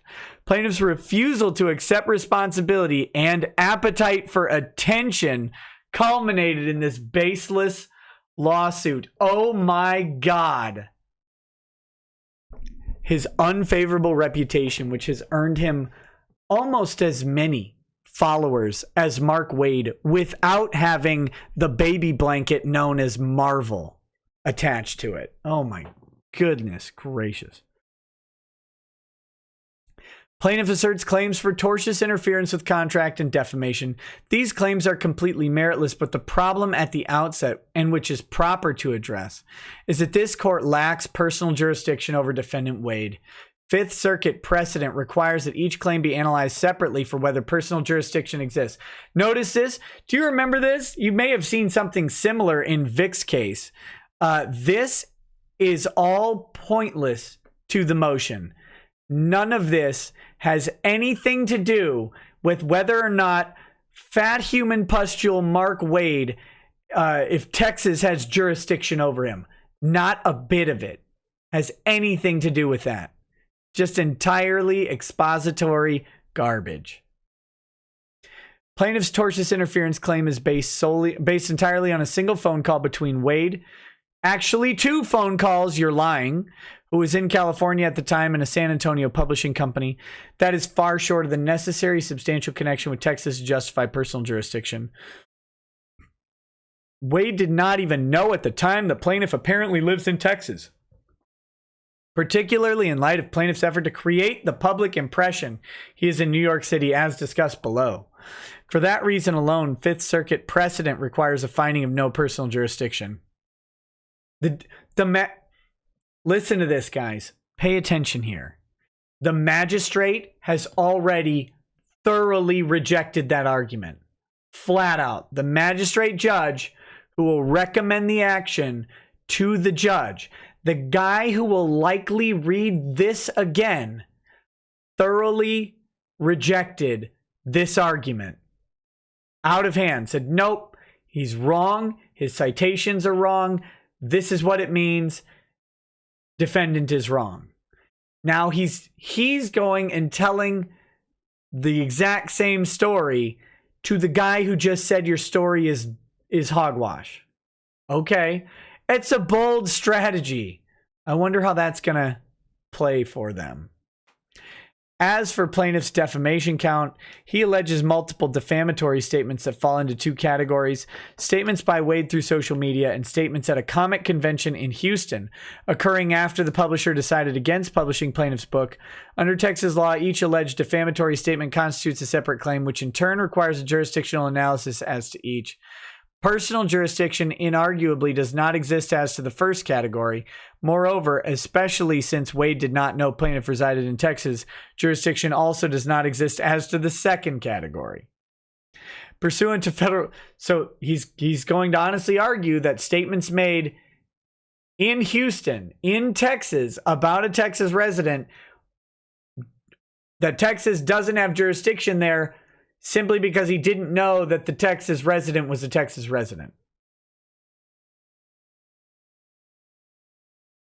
Wow. Mark Wade has no connection to Texas. Except that he literally does business there, and you were just talking about it. He does business in Texas. Wade is a citizen of California and lives in Santa Monica. Declaration of Mark Wade. Attached as Exhibit A, paragraph 3. He works from California as a freelance author of comic books. Wade does not maintain any agents for service of process in the state of Texas. He was served with the summons and complaint at his home in California. Wade has no interest in use of or possession of real property within Texas. He does not own or lease personal property in Texas. He does not have any bank accounts in Texas. He does not maintain any assets in Texas. He is not required to pay any income, business, or property tax in Texas. That's because Texas doesn't have an income tax. Mark Wade would actually be required to pay income tax for any convention appearances that he did in Texas that he was compensated for if he lived in, or if Texas had an income tax. So that's a little disingenuous, but he has not used Texas court system as a litigant other than as a defendant in this matter. He does not regularly do or solicit business in Texas, nor does he have any ongoing business relationships in Texas. So I guess Mark Wade is not going back to any Texas conventions, and I'm sure they'd say good riddance. He does not have a mailing address or telephone number in Texas. He lived in Texas in the early 80s when he was young, but he's not lived in Texas since then. He has never had office space in Texas.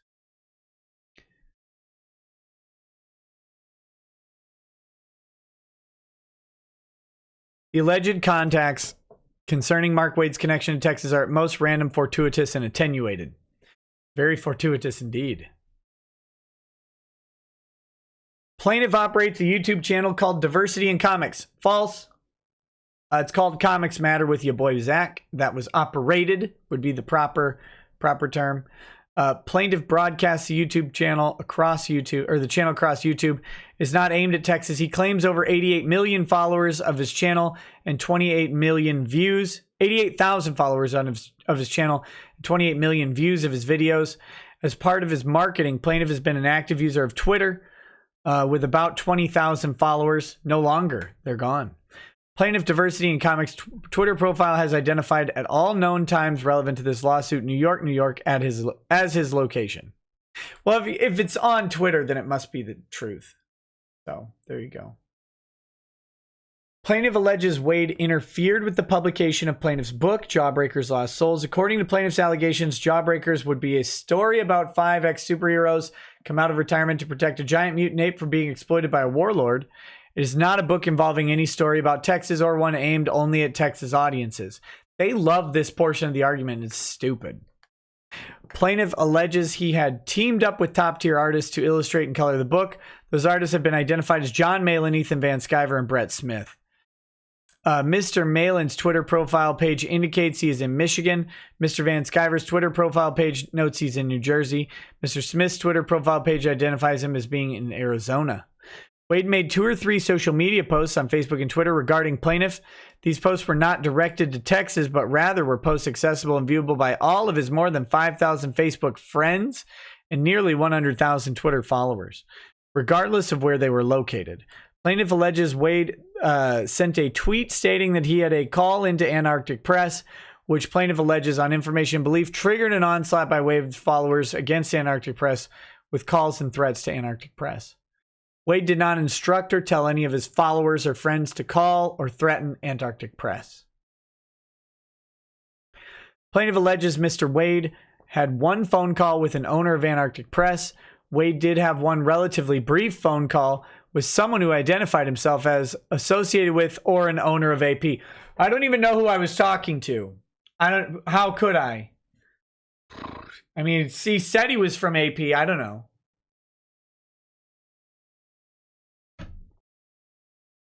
Not enough liquor in the world. Oops. What do we got here?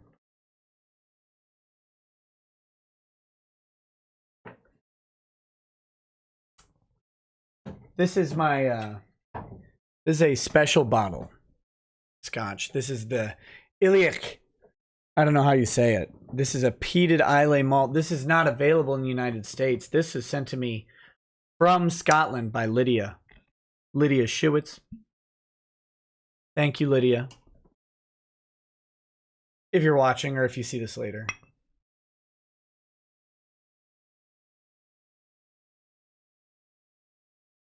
I'm savoring this bottle. This is a phenomenal bottle of whiskey. I really wish I could get it, but I've been holding on to it.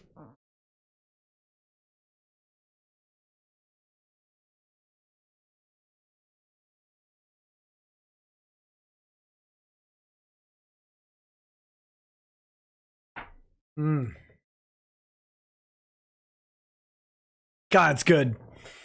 God, it's good. Okay. Wade had left a message with Antarctic Press and asked that someone return his call. Someone associated with Antarctic Press called Wade back and they discussed plaintiff. Like that. I mean, are we serious now? He's going to deny that he talked to Ben Dunn. I think it was Ben, whichever one it was. He's going to deny that he talked to the guy that he freaking deposed and said who it was. Well, somebody called back. I don't know. It could have been anybody.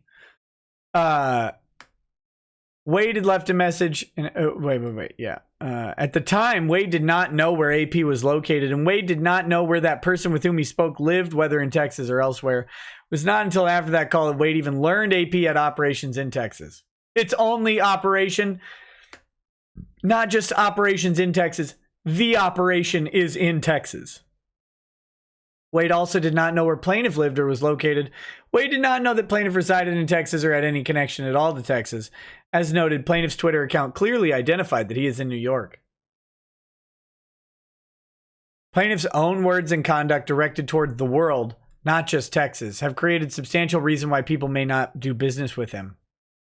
By the time Wade had spoken to AP, the publisher indicated it had already decided to sever ties with plaintiff because it had learned, I don't know if that's true, because it had learned more about his conduct and unfavorable reputation. Now, Exhibit A, paragraph 16 and 17 that's the declaration of Mark Wade. Notice they don't cite to the actual, sorry.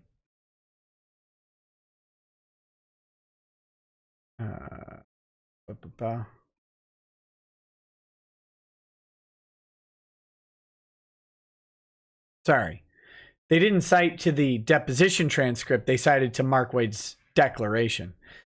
The representative told Wade that after learning more about the plaintiff, AP found plaintiff's conduct indefensible.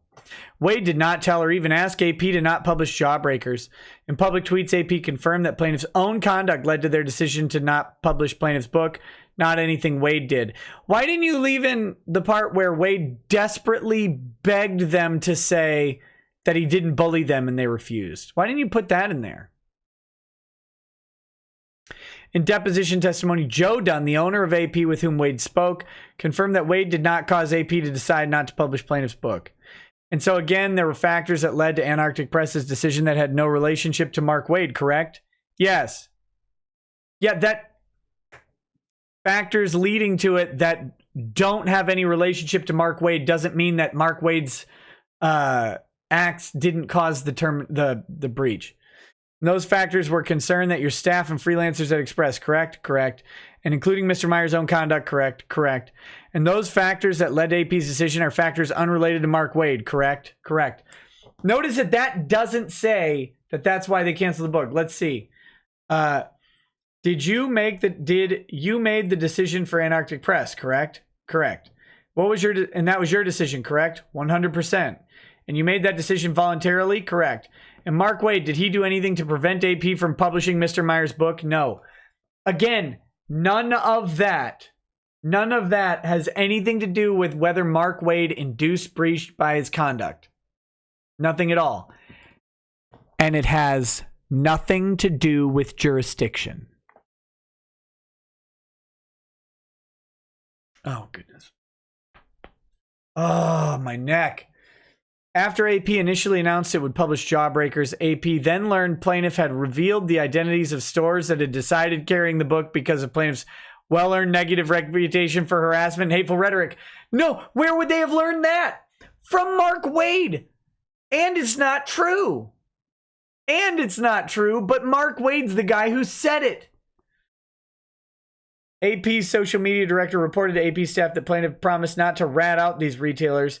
Mr. Dunn expressed the hope that plaintiff would respond in the proper way, but plaintiff did not respond in any way that could be called proper. Instead, he publicly ratted out the stores by tweeting about a private Facebook chat among retailers, and even openly encouraged his Twitter followers to research and reveal the identity of store employees.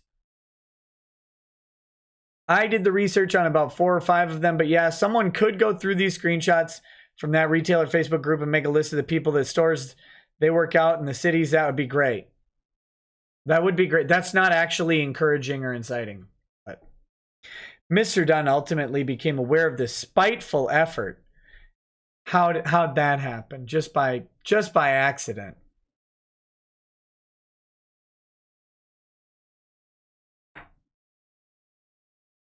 As plaintiff had requested, one of his followers publicly listed the names of store employees and related phone numbers. He actually didn't request that. Nowhere does he request that they publicly list that. Again, it's a lie. Not content with this, on the morning of May 11th, plaintiff also retweeted an apparent threat of violence against those stores and praised his incel army. So they can't take jokes. All this occurred before Dunn ever spoke to Wade. These people are immune to comedy. After announcing its decision to publish Jawbreakers, AP also came to learn about some of the shocking comments plaintiff had made about other creators. Among other things, AP's editor-in-chief reported to Mr. Dunn that he had learned that plaintiff had called his Star Wars editor a cum dumpster. Well, is she, though? This was in addition to other horrific statements plaintiff made in a YouTube video, including defaming Wade and others as pedophiles. Not true. Plaintiff never revealed in this YouTube video to AP, but AP learned all of this before Dunn spoke with Wade. Wait a minute. That's not true.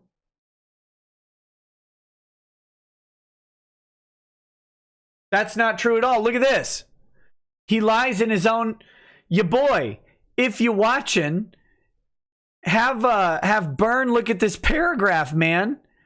He flat out lies. After announcing its decision to publish... Oh, wait, no, decision to publish. Sorry. I thought it said not to publish. I misread it. Ignore that. AP's editor-in-chief found plaintiff's conduct so egregious he sent the following email to Mr. Dunn before Dunn ever spoke with Wade to make clear that he did not want AP associated in any way with plaintiff. But it's not his decision. You established that at deposition that it was Dunn's decision. 100%, right? So this is contradictory to that assertion. I haven't been able to sleep or work, and that's because it boils down to this. I'm not comfortable being associated with this guy. It's not his work. It's not his beliefs. It's his conduct. And if it were any other of the other guys at AP that conducted themselves similarly, I would divest AP of them as well. There are standards of civil and professional conduct I believe in. This guy obviously has issues. I've told another AP employee to take my name off of the books immediately. And I'm also worried about how this may affect other AP creators in San Diego and the booth. Please be careful. A further sampling of plaintiff's various hate-filled attacks can be found in tweets at Exhibit 4 of Wade's declaration. This is just the tip of the iceberg. Just the tip. And Wade could recount page after page of YouTube videos and tweets spewing division and hatred. Unity, fraternity, let's see. What, like, are we serious? How do you recount page after page of YouTube videos and tweets spewing division and hatred, many of which plaintiff actually deleted after he filed the lawsuit, but which have been saved at least in part by those who monitor his hateful activities? Given plaintiff's egregious record of targeting creators and others in the comics world, it is no surprise that, as plaintiff's own allegations admit, by late 2017, media reports began to emerge characterizing Mr. Meyer as a bigot, racist, and part of a group that promotes white supremacy. Comicsgate, that's you guys. Apparently you promote white supremacy, right? So cheers. Cheers. Welcome to the club of people who other people say promote white supremacy.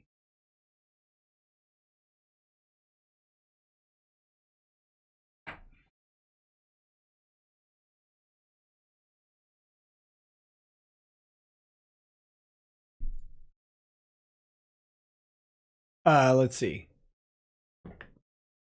It is plaintiff's earned reputation as someone against non-white, non-straight, and female members of the comic book world that caused Wade and many others to have legitimate concerns about plaintiff, and that caused AP not to do business with. What's their legitimate concern? What is their legitimate concern? Not anything involving Texas.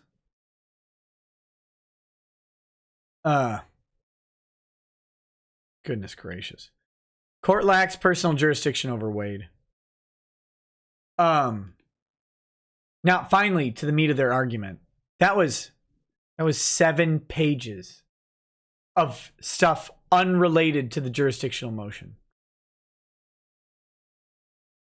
A court must dismiss an action when it lacks personal jurisdiction over the defendant. The plaintiff has the burden of proof in establishing personal jurisdiction and carries the initial burden of showing a prima facie case supporting jurisdiction.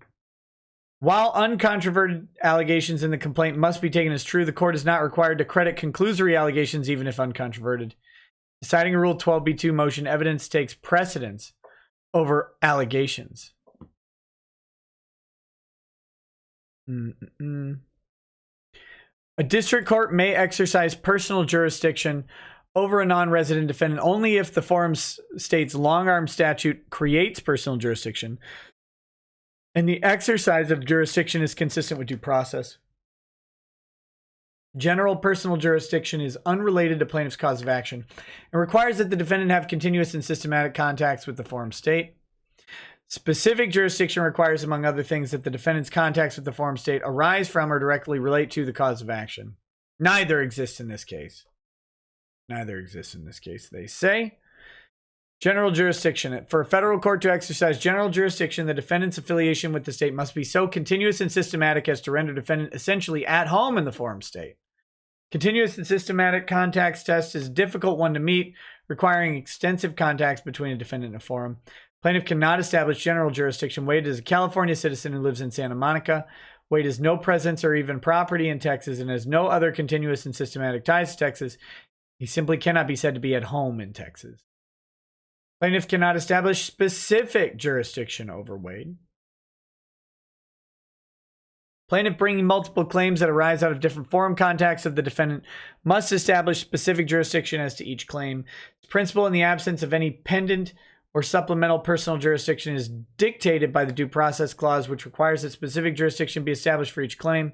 If this were not clear enough, the Fifth Circuit expressly relied on the following principle.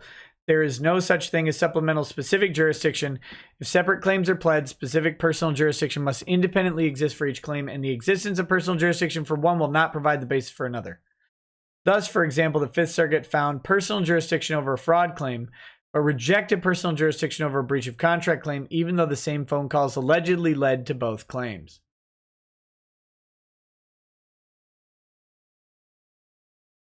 Oh. Gotcha.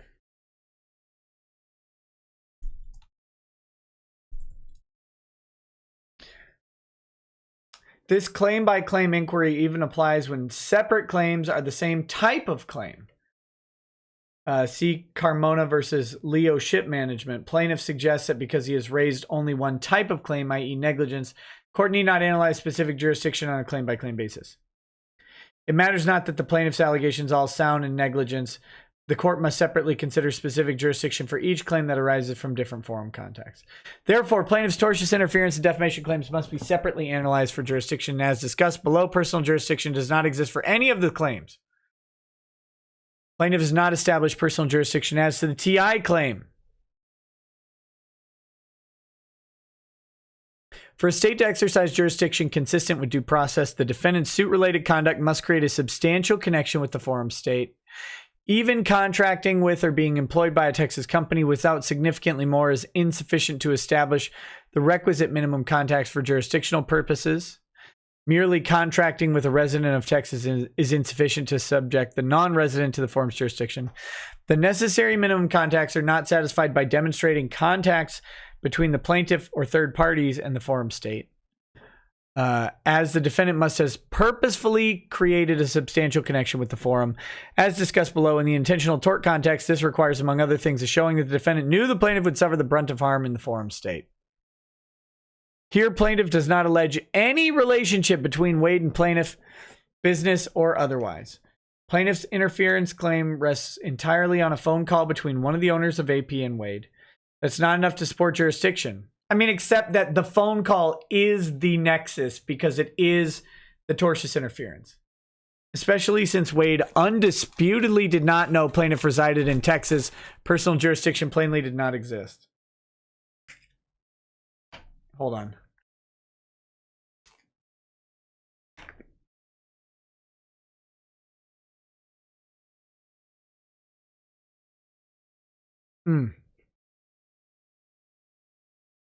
Fifth Circuit precedent requires the defendant knew the plaintiff resided in the forum.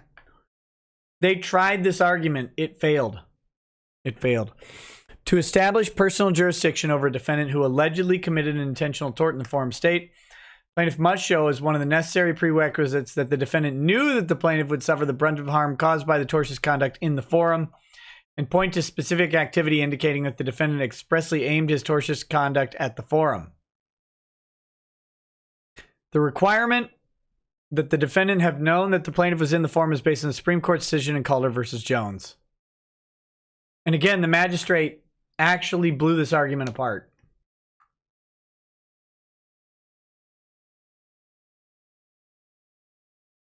While Calder involved defamation, the Fifth Circuit has consistently applied Calder to a variety of intentional torts.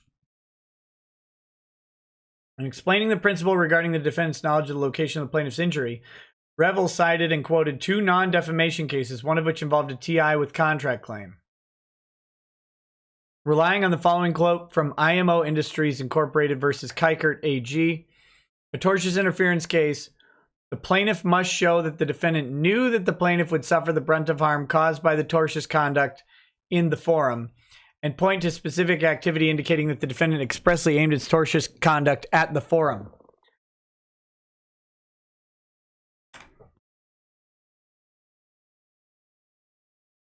Let me help out with this. It doesn't say that you have to know what forum it is. It doesn't say that you have to know what the forum is, just that the harm will be felt in the forum.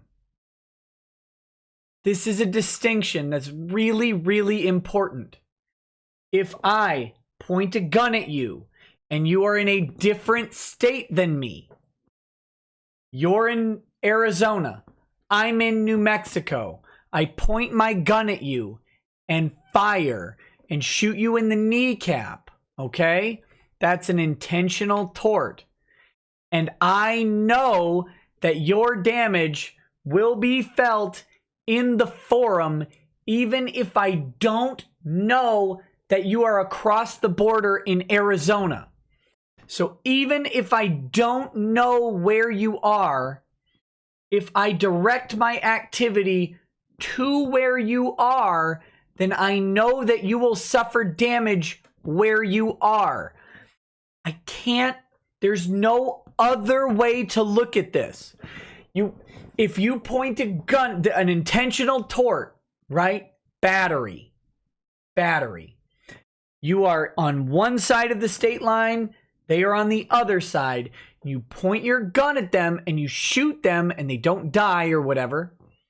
And then they sue you in the state that they're standing in rather than the state that you fired from.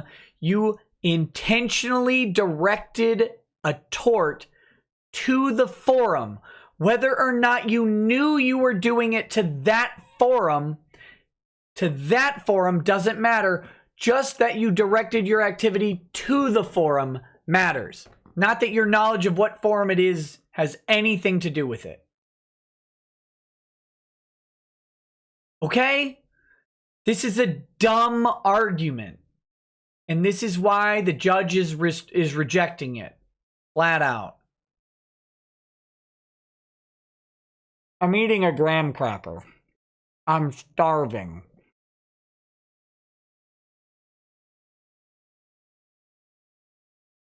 A trademark infringement case, Calder requires that the defendant is alleged to have engaged in wrongful conduct targeted at a plaintiff with whom the defendant knows to be a resident of the forum state.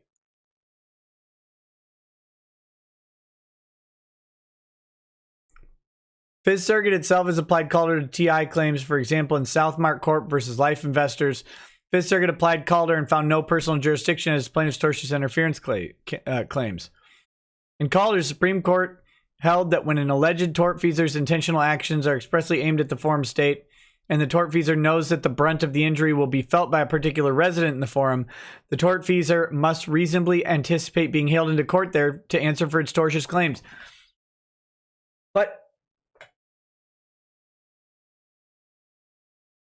it doesn't say, read it carefully, you dumb lawyer who drafted this.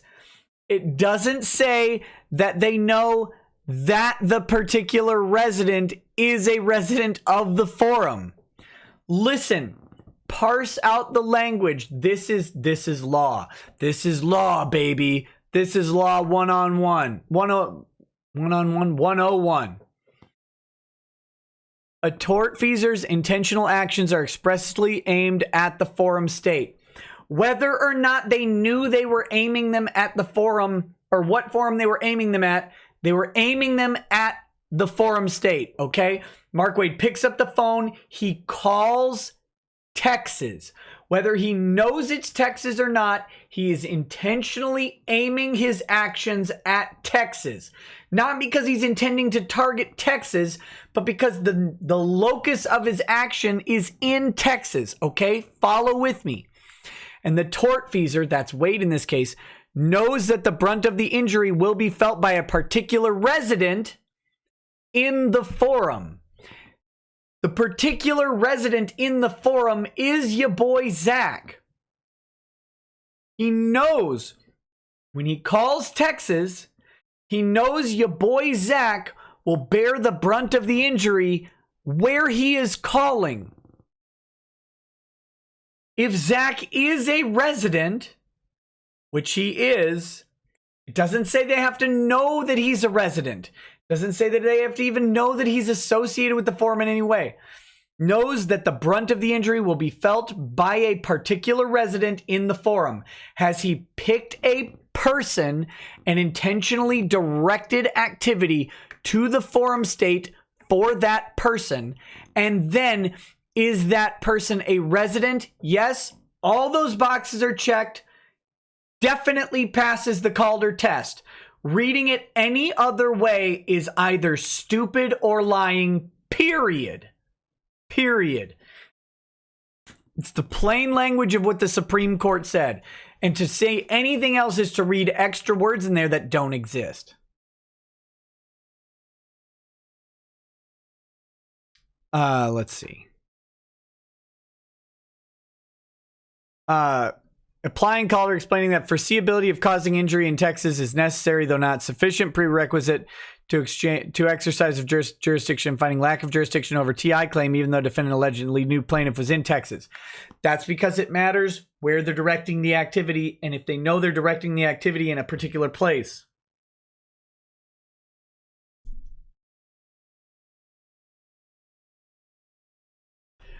Let's see. Explaining that Calder test applies outside the context of defamation. Oh, thank you. Primary case in which plaintiff will likely rely, Twa versus Apple Tree Auction Center Incorporated, similarly supports this analysis. And the magistrate disagreed with you, you dummy. When Twa reasoned that a single communication may be enough to support jurisdiction, it remains a necessary prerequisite that the defendant knew that plaintiff resided in the forum at the time of the alleged tortious conduct. The harm would occur there. Quote it. At the outset of Twa, the court expressly stated that with respect to the telephone calls at issue, the defendant allegedly knew the plaintiff lived in Texas. Calls concerned the defendant's efforts to auction items owned by the plaintiffs in Texas, thus further indicating that the defendant knew plaintiff's location and harm would occur in the jurisdiction. Indeed, the Twa court discussed the effect of a defendant's knowledge that the plaintiff was in the forum, but made the point that mere knowledge of the plaintiff's forum location is not enough to support jurisdiction. Twa is in harmony with Revel and other prevailing Fifth Circuit precedent.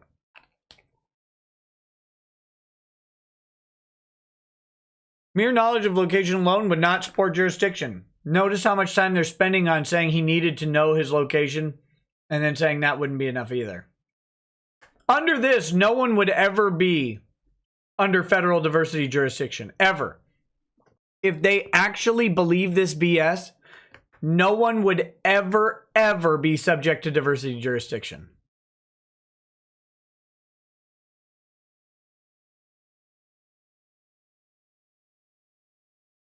As a Judge Sparks held in the fraud case, defendant alleges he did not know where plaintiff lived while the two of them were communicating via Skype. Plaintiff does not challenge the truth of that allegation. Knowledge of the particular forum in which a potential plaintiff will bear the brunt of the harm forms an essential part of the purposeful availment analysis. Because defendant did not know where plaintiff was located during their communications, defendant's conduct was necessarily not purposefully directed at Texas, and specific jurisdiction cannot lie. Skype calls do not have area codes that are based in the jurisdiction where they are. This is not going to work. Distinguishing Fifth Circuit case law involved allegedly tortious phone calls in which there is no dispute regarding whether defense knew the plaintiffs were in Texas, finding no jurisdiction where, in contrast, plaintiff failed to establish a prima facie case. The defendant knew the plaintiff resided in Texas at the time of the alleged tortious conduct.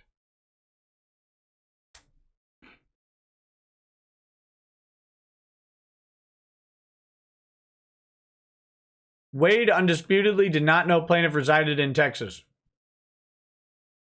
I actually don't think that's undisputed, but plaintiff does not even allege Wade knew he resided in Texas at the time of the alleged offense, nor could he allege this.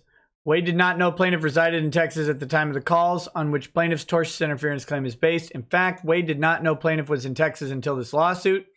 Indeed, plaintiff publicly held himself out to be located in New York. Accordingly, Fifth Circuit precedent requires dismissal of plaintiff's tortious interference claim for lack of personal jurisdiction. You know how you beat this? You copy and paste the magistrate's argument into your into your motion response. That's it. That's it. Just cite it even. Doesn't matter. Wade also did not know AP was located in Texas. Publisher AP is not the plaintiff, and therefore any knowledge regarding its location is not material given Wade's lack of knowledge regarding plaintiff's location. That's not true. Wade also notes that the evidence affirmatively shows he did not know AP was in Texas at the time of his calls with AP, nor does plaintiff's complaint allege otherwise. Plaintiff will likely point to San Antonio's area code without any evidence that Wade knew the area code was associated with Texas. Moreover, even if Wade had such knowledge, which he did not, that would be insufficient. Noting courts are reluctant to find jurisdiction based only on emails and phone calls because reliance on telephone calls and email can no longer reliably prove purposeful availment. Sure, I wonder if that had anything to do with it being a cell phone. In fact, the evidence shows that AP itself admitted it was not known as a Texas-based publisher. Ultimately, plaintiff can merely show defendant knew after the calls that AP was in Texas, which would not be relevant even if AP itself were the plaintiff. Defendant's knowledge plaintiff lived in Texas was not relevant to or in conflict with the dispositive point that he did not know at the time of the fraudulent communications. However, even if Wade knew plaintiff was in Texas at the time of the phone discussion with AP, which he did not know, that still would not support personal jurisdiction in this case. Minimum contacts analysis looks at the defendant's contacts with the forum state itself, not the defendant's contacts with persons who reside there.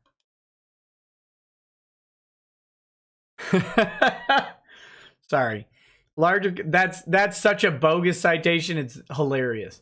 Larger context of the dispute must also be considered, even if the defendant knew the plaintiff resided in the forum state.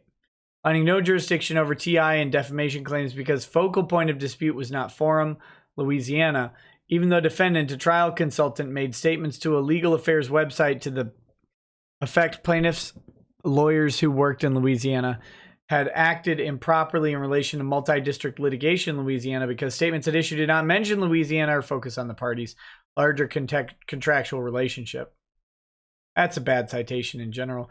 Case concerns a comic book to be created by a team spread across multiple states whose subject matter would not be Texas, but rather a giant mutant ape, and that would be aimed at the worldwide comic book market generally, not specifically Texas.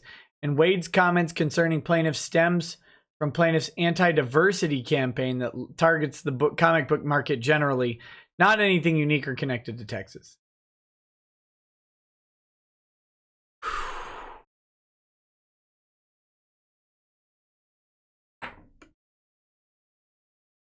In fact, while plaintiff's amended complaint alleges Wade caused AP to decide not to publish plaintiff book, the evidence affirmatively defeats that allegation, namely AP's own deposition testimony, which notably was taken prior to the filing of the amended complaint and therefore renders these continuing assertions to be disingenuous and demonstrably baseless. Makes clear that Wade did not cause AP not to publish the book. That's not what it says. Rather, AP made the decision based on plaintiff's own statement and conduct. Also, while plaintiff alleges AP breached the contract, the facts firmly show AP did not breach any contract and that no executed contract even existed, except that Texas recognizes oral contracts and that it clearly did exist. They announced it. Everything was going well. I believe even AP's owner believes that there was a contract. Thus, the actual facts and evidence reveal that AP's decision arose around plaintiff's own targeting of others in the comic industry, not any connection between Wade and Texas. All right. Plaintiff has not established personal jurisdiction as to the defamation count. So now we're on to the new point.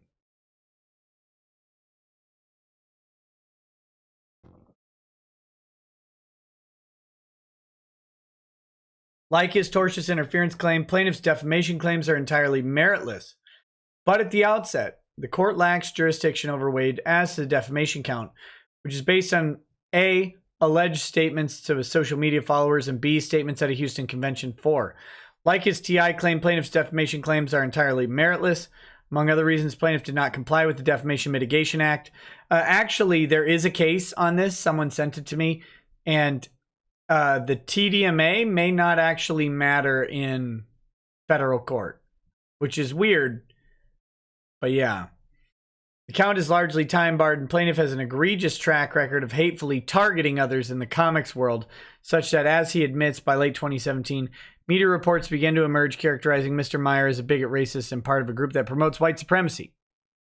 Defamation count states that, including his statements described above in Houston, Texas, Wade has intentionally published statements of fact to his followers and to the general public regarding Meyer, including falsely stating that Meyer published the first and last names of comic book store employees to encourage his followers to harass and threaten them, as well as characterizing Meyer as a racist serial harasser of minorities and as affiliated with white supremacists. Woo! The reference to followers is a reference to Wade's social media accounts. Plaintiff alleges Wade has thousands of friends and following his Facebook posts and almost 100,000 Twitter followers. Plaintiff alleges that at various times Wade has described Meyer as a serial harasser of women and minorities and claimed that he promotes hate and intolerance. Allegedly defamatory statements made at different times and for different audiences represent completely different torts because they are different publications. Therefore, a district court must consider whether personal jurisdictions exist as to each alleged defamatory statement. Lack of knowledge of plaintiff's forum location defeats jurisdiction. This is the same argument. Can I do this? Can I go through it again? Can I get brain bleach? Merely because a defamatory statement is published in the forum state does not necessarily support jurisdiction. Instead, as discussed further above, knowledge of the particular form in which the plaintiff will bear the brunt of the harm forms an essential part of the Calder specific jurisdiction test. In Calder, defamatory statements were widely published in the forum and the defendant knew the plaintiff resided in the forum. This is different. They're being very cute here. In Calder, they were published, I believe, because it's a publication that occurred in multiple states. Like a publication of a book. Not published as, I went to the state and said it. That's a different thing. That is publishing under the statutory defamation, whatchamacallit. For Texas, it's also publishing under the common law definition of slander, which this would be because it was spoken. However, publication means the communication of the statement to another party. That's what publication means. They're being cute with language here, but it won't work. Explaining Calder test as involving tortfeasor who knows that the brunt of the injury will be felt by a particular resident in the forum. No exception is identified based merely on the fact that certain defamatory statements were made in the forum. Because Mark Wade undisputedly... here we go. Carmona versus Leo Ship. Discuss the role of presence in the forum in the jurisdictional inquiry. Carmona involved a negligence claim for personal injury occurring in the forum. Thus, it was directly known that the plaintiff suffered harm inside the forum. Inside the state, as opposed to an intentional tort like defamation, where it is the plaintiff's reputation at issue. In a case like Carmona, the connection between the act and the injury inside the forum is obvious. Fifth Circuit and Carmona also emphasized that the Supreme Court has never held that such presence in the forum is dispositive, as purposeful availment is a constitutional prerequisite, regardless of where the tortious conduct occurred. Okay. Plaintiff resided in Texas. That alone defeats jurisdiction as to both the social media or general public defamation claims and the Houston Convention claims. Jurisdiction plainly does not exist as to any social media of non-Houston defamation. At the very least, there's no... This is a bad claim. Let me tell you why. If you claim... I believe in Texas, and I may get this wrong, but I believe Texas runs the statute of limitations on the original publication, not on the republication of a substantially similar statement. So if I say Ron Toye is a very masculine man, that would be defamatory. It's obviously false, and it ruins his reputation as a giant cuck. Okay, so if I say that Ron Toye is a masculine man, and then 3 years later, I tweet that Ron Toye is a masculine man, that's a republication of the initial statement. So that, I'm pretty sure that under Texas law, they would go back to the original statement made in Texas and say, oh yeah, that's time barred.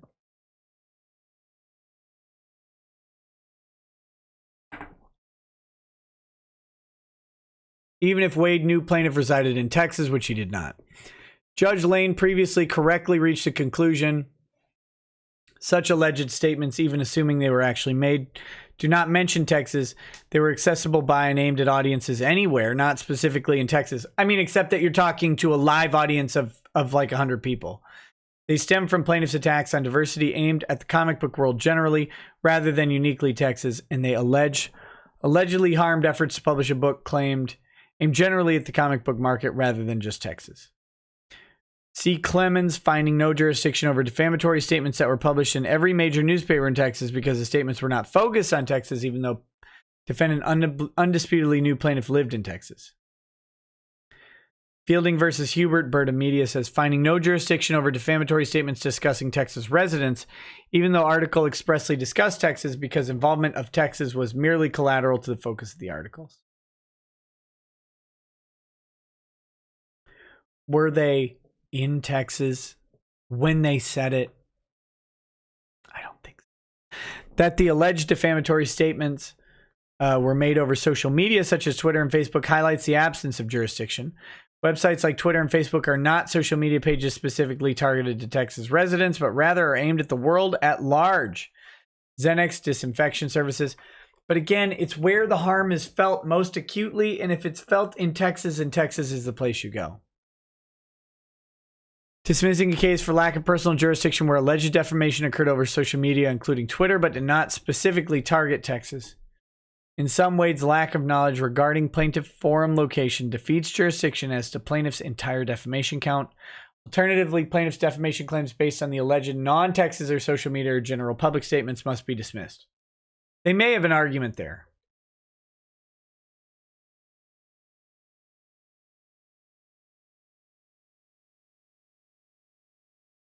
Even if jurisdiction were appropriate for a claim based on the Houston statements, this is one of those cases in which fair and reasonable factors weigh against exercising jurisdiction. These factors include the burden on the non-resident defendant, the forum state's interests, plaintiff's interest in securing relief, and the interest of the interstate judicial system and the efficient administration of justice, and the shared interests of the states in furthering fundamental social policies. Well, the last three obviously go to resolving this in Texas as fast as possible. The first one, the burden on the non-resident defendant, not that big of a deal. Defendant has no connection to Texas. Texas has little interest in resolving a defamation claim based on the Houston statements. Not true. Tons of interest. It's defamatory statements made in their state. Keeping only part of plaintiff's defamation count in Texas would undercut the efficient administration of justice. So they should include all of it. California has shared interest in this dispute. Why? The alleged defamation concerns plaintiff's anti-diversity views about the comic book market generally, which is not centered in Texas. Relates to a book whose subject matter has no relationship to Texas and was being created by a team spread across multiple states. The subject matter of the alleged defamatory statements do not discuss Texas. Moreover, it would be extremely inefficient to keep such a small part of the case in Texas when the due process clause plainly forbids litigation in the bulk of the case in Texas. Woo! Plaintiff's interest in securing relief as to this claim is extremely weak. Plaintiff alleges the Houston statements are substantially similar to earlier statements without connection to Texas, and the Houston statements occurred after AP decided not to publish the book. Plaintiff has admitted that the gist of his lawsuit is AP's decision not to publish the book. It is only after AP's sworn testimony demolished plaintiff's tortious interference claim that he now seeks to desperately expand his defamation claims. That's ridiculous. In sum, personal jurisdiction does not exist over either plaintiff's tortious interference claim or his defamation claims. The only claim that arguably creates a close case is plaintiff's defamation claim based on the Houston statements, but ultimately the Fifth Circuit's principle regarding defendant's knowledge of the plaintiff's location still applies. But even if the court were inclined to find jurisdiction over a defamation claim based in Houston, it should decline to exercise jurisdiction over that claim under the appreciation of the fair and reasonable factors. As plaintiff's remaining claims plainly cannot be litigated in Texas. In the alternative, for the same reason, the court should transfer any such claim to the Central District of California pursuant to 28 U.S.C. 1404. There you go. Defendant Mark Wade prays that the court dismiss plaintiff Richard Meyer's claims and therefore his lawsuit Pursuant to Federal Rule of Civil Procedure 12b2, Mr. Wade further prays for such other and further relief as which he may be justly entitled by law or in equity. So there you go. That was written by Ryan Pierce. Ryan. Bad. All right, guys. I'm dying. I got to read super chats and go to bed here. This is not going well for me. I was hoping for a second win, but it's not coming tonight. So we might go through this at some point. There's only just about 180 pages left, 185 pages left. So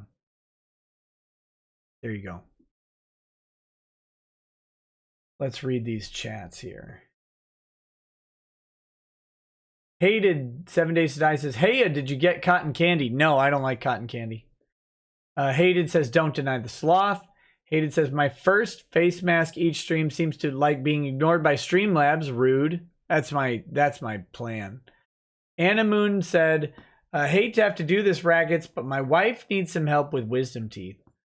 Our insurance is crap, but we only need $1,000. X-ray is in the attached GoFundMe. Any help is appreciated." Let's take a look at that.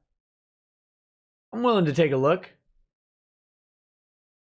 So this is, oh man, those look like mine. I'm going to pull this up here so you guys can see.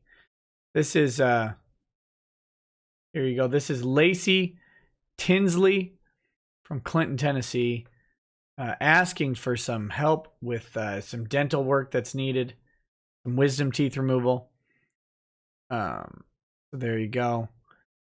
I'll spam this link in the chat a couple times real quick. You guys can make your own decisions on this stuff, but if you feel inclined, go ahead and check it out. There you go. Spammed it a couple times there. So check out the fundraiser there, and if you feel so inclined, go ahead and donate to that. Whoops, where are we? Oh my goodness, I moved things. That was stupid. Hated says machete kills in space. Test Not on Holiday says, "From what I know, Canada is a very nationalistic country. It's difficult for non-citizens and citizens who weren't born there to get a job. And Pamela is a Canadian. Like the con that sniped her applied that influence on her. Maybe." Joe Nathan Joestar says, "Do you think jurisdictional argument is the best chance for Mark Wade to win, delay his case at this point?"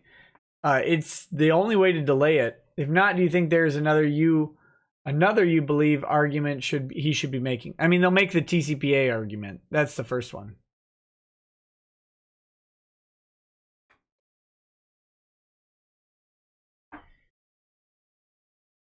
Bad Dragonite says, "Mark Wade, defender of women, bringer of snacks, knight of the whitest of armors. Not the hero the modern comics industry needs, but the hero that the modern comics industry deserves. P.S. Emish and Senpai's home make a cute couple, don't they?" Oh, gross. All right. Dirt and Martin says, "Hey, Nick, I'm very excited about Bubba. Are you going?" I'm going.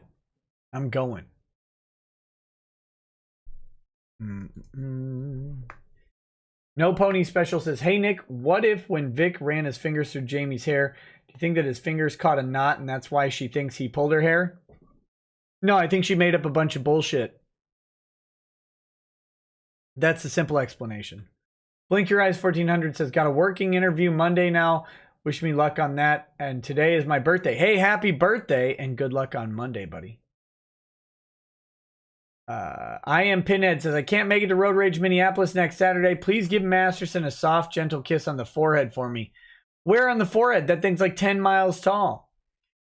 Batman56 says, "Can I please rebroadcast your streams?" I don't know what you mean by that, but probably. Jennifer says, "Can Vic come to Chicago, please?" I don't know. Someone in Chicago's got to invite him. Ed Frost says, "Hey, Chris, where are the hot Bubba Con sleuts hotspots?" Wing012 says, "Remember people not to sink down to kick Vic's level. Show them we are more civilized." Yellow Flash 2 says, "Can't wait for Bubbafest. Thanks for standing tall." Marshall Otis says, "Hey, Nick, Okie here. Let me buy you a scotch. Next time I'm in Oklahoma and during the day, I'll let you know." Raider J says, "Doucette does have a theme song, Short Dick Man by 20 Fingers. Oni Renja says, "Love that we have a nerd fest in this country named Bubbafest. Isn't that great?" God, it's great. Sinak 8 says, can Chris seek legal action against Facebook for harming his business and giving that Drixel poop reason? Maybe. It'd be hard, though. Cormoran says, Lemoyne, con sluts are welcome. I'll be there. So Lemoyne will be there, apparently.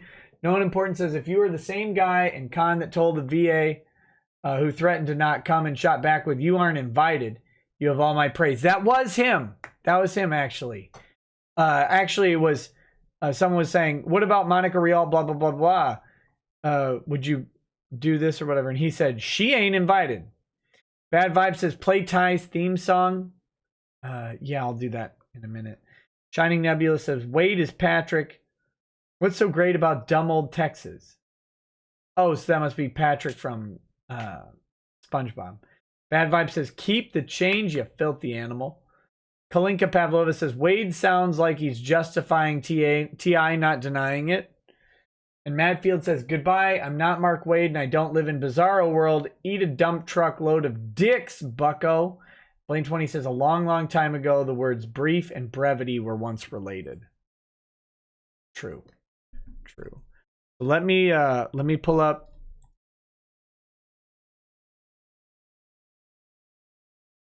Let me pull up the Ty Beard song.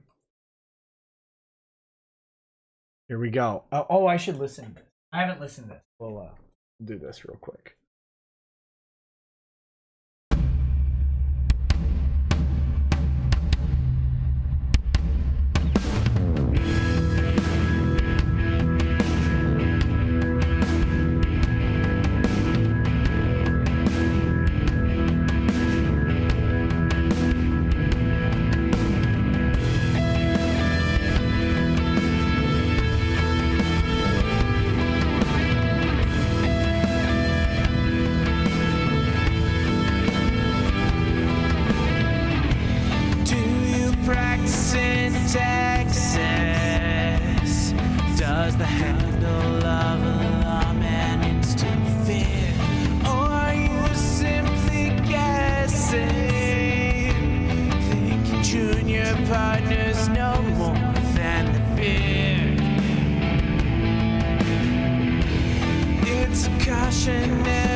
Think it's practice.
There you go, y'all. That is In Touch, the Ty Beard theme song by My Room Records.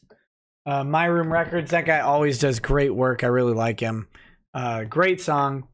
You guys can all check that out. Along with my song, The Whiskey Drinking Lawyer, is on at My Room Records on SoundCloud. SoundCloud.com/My Room Records. He also has Kiwi Fruit. I'm not sure what that song is. But yeah, anyway, go check him out. He does a bunch of different songs. Yeah, that's that. One last thing. Let's shill this GoFundMe just a tiny bit. Where are we? We're at $237,137. Thank you to Saul Goodman, Kyle McAllister, Anthony Rader, Kenny Burt, Nicholas Holloway, and David Clark, as well as some anonymous donations as well. Thank you all for donating. If you guys are so inclined, please continue to donate to the GoFundMe for Vic Mignogna. So there you go. All right, let's pull up me. Oh, look at that. Look at that. My barber, man, went ahead and gouged the old noggin with the razor. That's the risk of the that's the risk of the straight razor.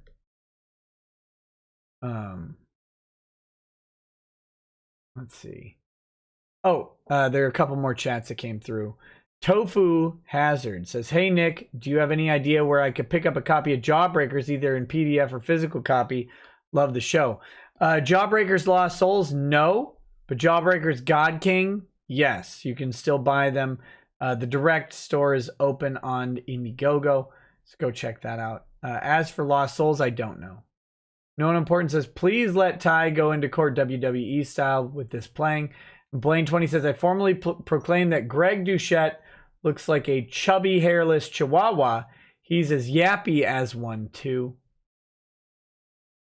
So there you go. That's that. All right, let me play my outro. We'll get the Whiskey Drinking Lawyer song now, which I think is, I'm gonna say it's a little bit better than Ty's. I like Ty's, but I think mine's a little bit better. So there you go, y'all. I've got to go to bed tonight. I am beat. So thanks for hanging out. Tomorrow we will have Feeder-in-Chief Joshua Moon on the stream. We're going to talk about the ESA links. We're going to talk about leaks. We're going to talk about DDoS attacks against Kiwi Farms.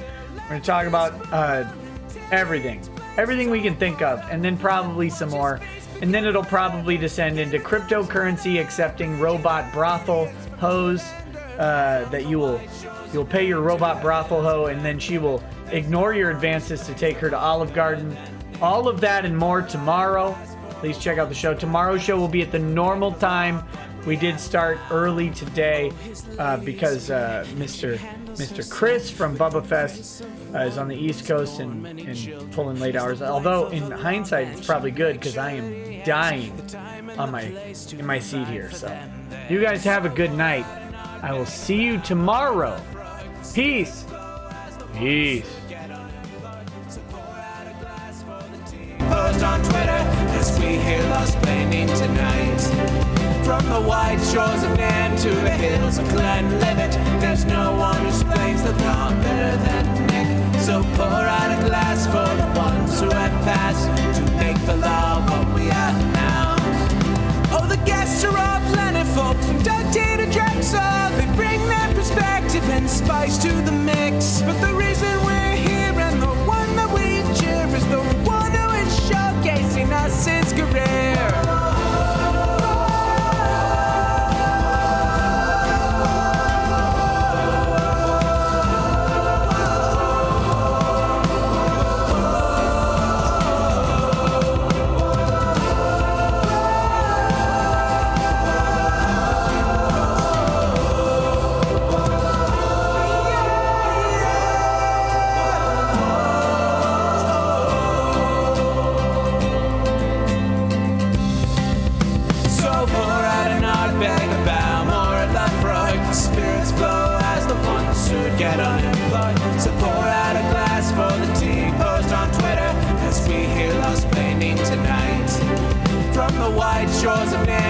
hills of Glenlivet. There's no one who explains the throng better than Nick. So pour out a glass for the ones who have passed to make the law